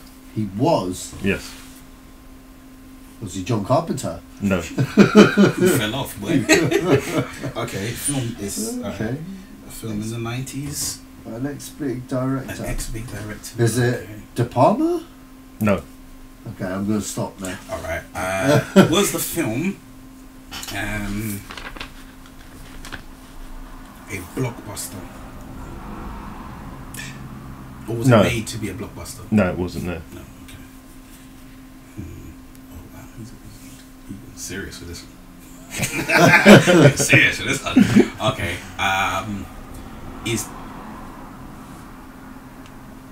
Does this film have sequels? No. No. So you've got no sequel. Cool. Alright. That does narrow it down. Nice. No sequels. Is this director still doing films now? No, he's dead. Oh. Ooh. I thought I'd give that out to you because it wouldn't be fair to let you keep guessing. You've used up 10 guesses. Whoa. Okay, hold on. Let's crank this out. Dead directors. All Dead right. famous directors. He is dead. Does it involve car chases? There's one car chase in the film, but it's very slapstick. Slapstick. Would you like another clue? Yes. Okay, so the guy that directed this was part of a film that included Sigourney Weaver. The director Yeah, was part of a film. yeah. So when you say he was part of a film, that doesn't mean he directed that He, film. he acts as well. He acted as Actor well. and director. Yeah. Okay, actor and director. He was dead. Actor Yeah, and you director. can't use your phone. Okay, actor and director who is dead. This film is the main star of the film. No. This, what are you asking me? Is the main star of the film a woman? No. Okay, so no sequels. Is the main actor in the film quite big now? He's still big. He was big then and he's big now.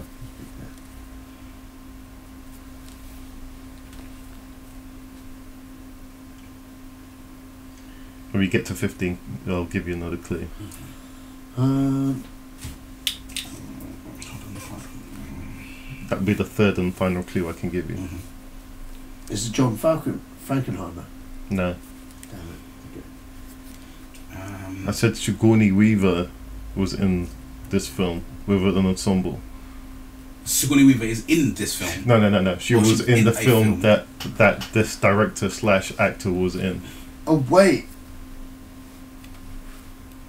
Wait. Multiplicity? Nope. Oh crap! No, sorry. Who I'm directed? gone. Who directed the? I think it was the Ice Storm. That's got Sigourney Weaver in it. Who directed that? No. I think I know who it is. Okay, I think I know who it is, but I'm just thinking but that's of. the film. So that's the director, right? Mhm. Okay. I think I was on the right track with Multiplicity. Who do you think is the director? I think it's Harold Ramis. Harold Ramis. So yeah, 'cause he's not around. Yeah. You said 90s, right? Yes. Okay, Harold Ramis, 90s. Is the film a comedy? Yes. There's a slapsticky car chase. It's one car chase in the film. Why have I got a feeling we're not even on the right course? If you think it's it, a comedy, yeah. set in the 90s, there's no sequel to it. The director who made it is dead. They did a film with Sigourney Weaver that probably is Harold Ramis. So you just think of Harold Ghostbusters too. No. Oh yeah, that's 80s. Fuck. It's 89. Shit. Sorry. He didn't direct it. Fuck. Because I'm trying to think of all the films he did. I don't know any of the films he did now. No, It's just because he got- did. Okay, I'm going to give you one more clue. Mm.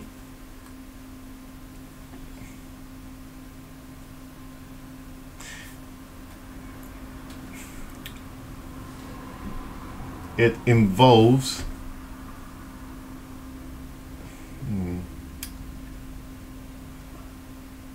Oh gosh, How many guesses have we got? you've got 4 more guesses. So, use this hint. It involves.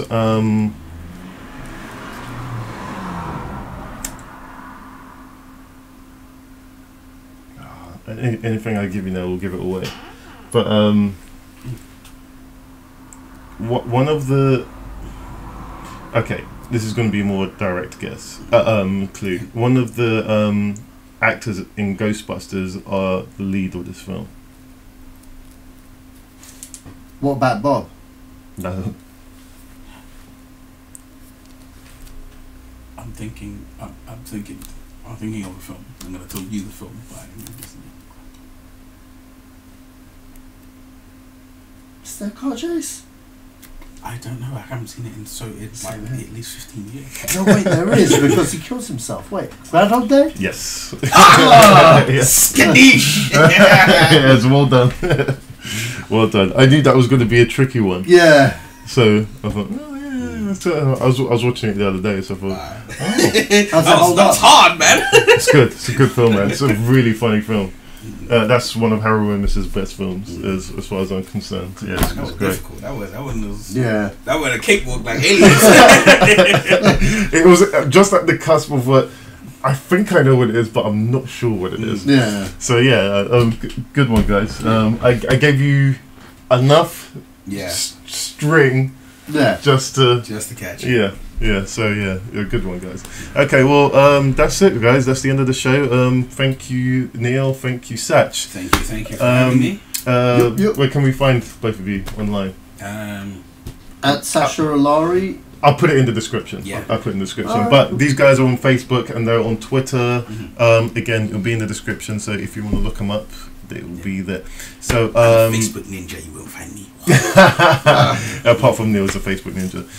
If you want to write into the podcast, it's at podcast@zidosgang.co.uk. So just write in there and you'll write about the show, write about what you want us to talk about, if we were wrong about anything, or if you just want to chime in and say something.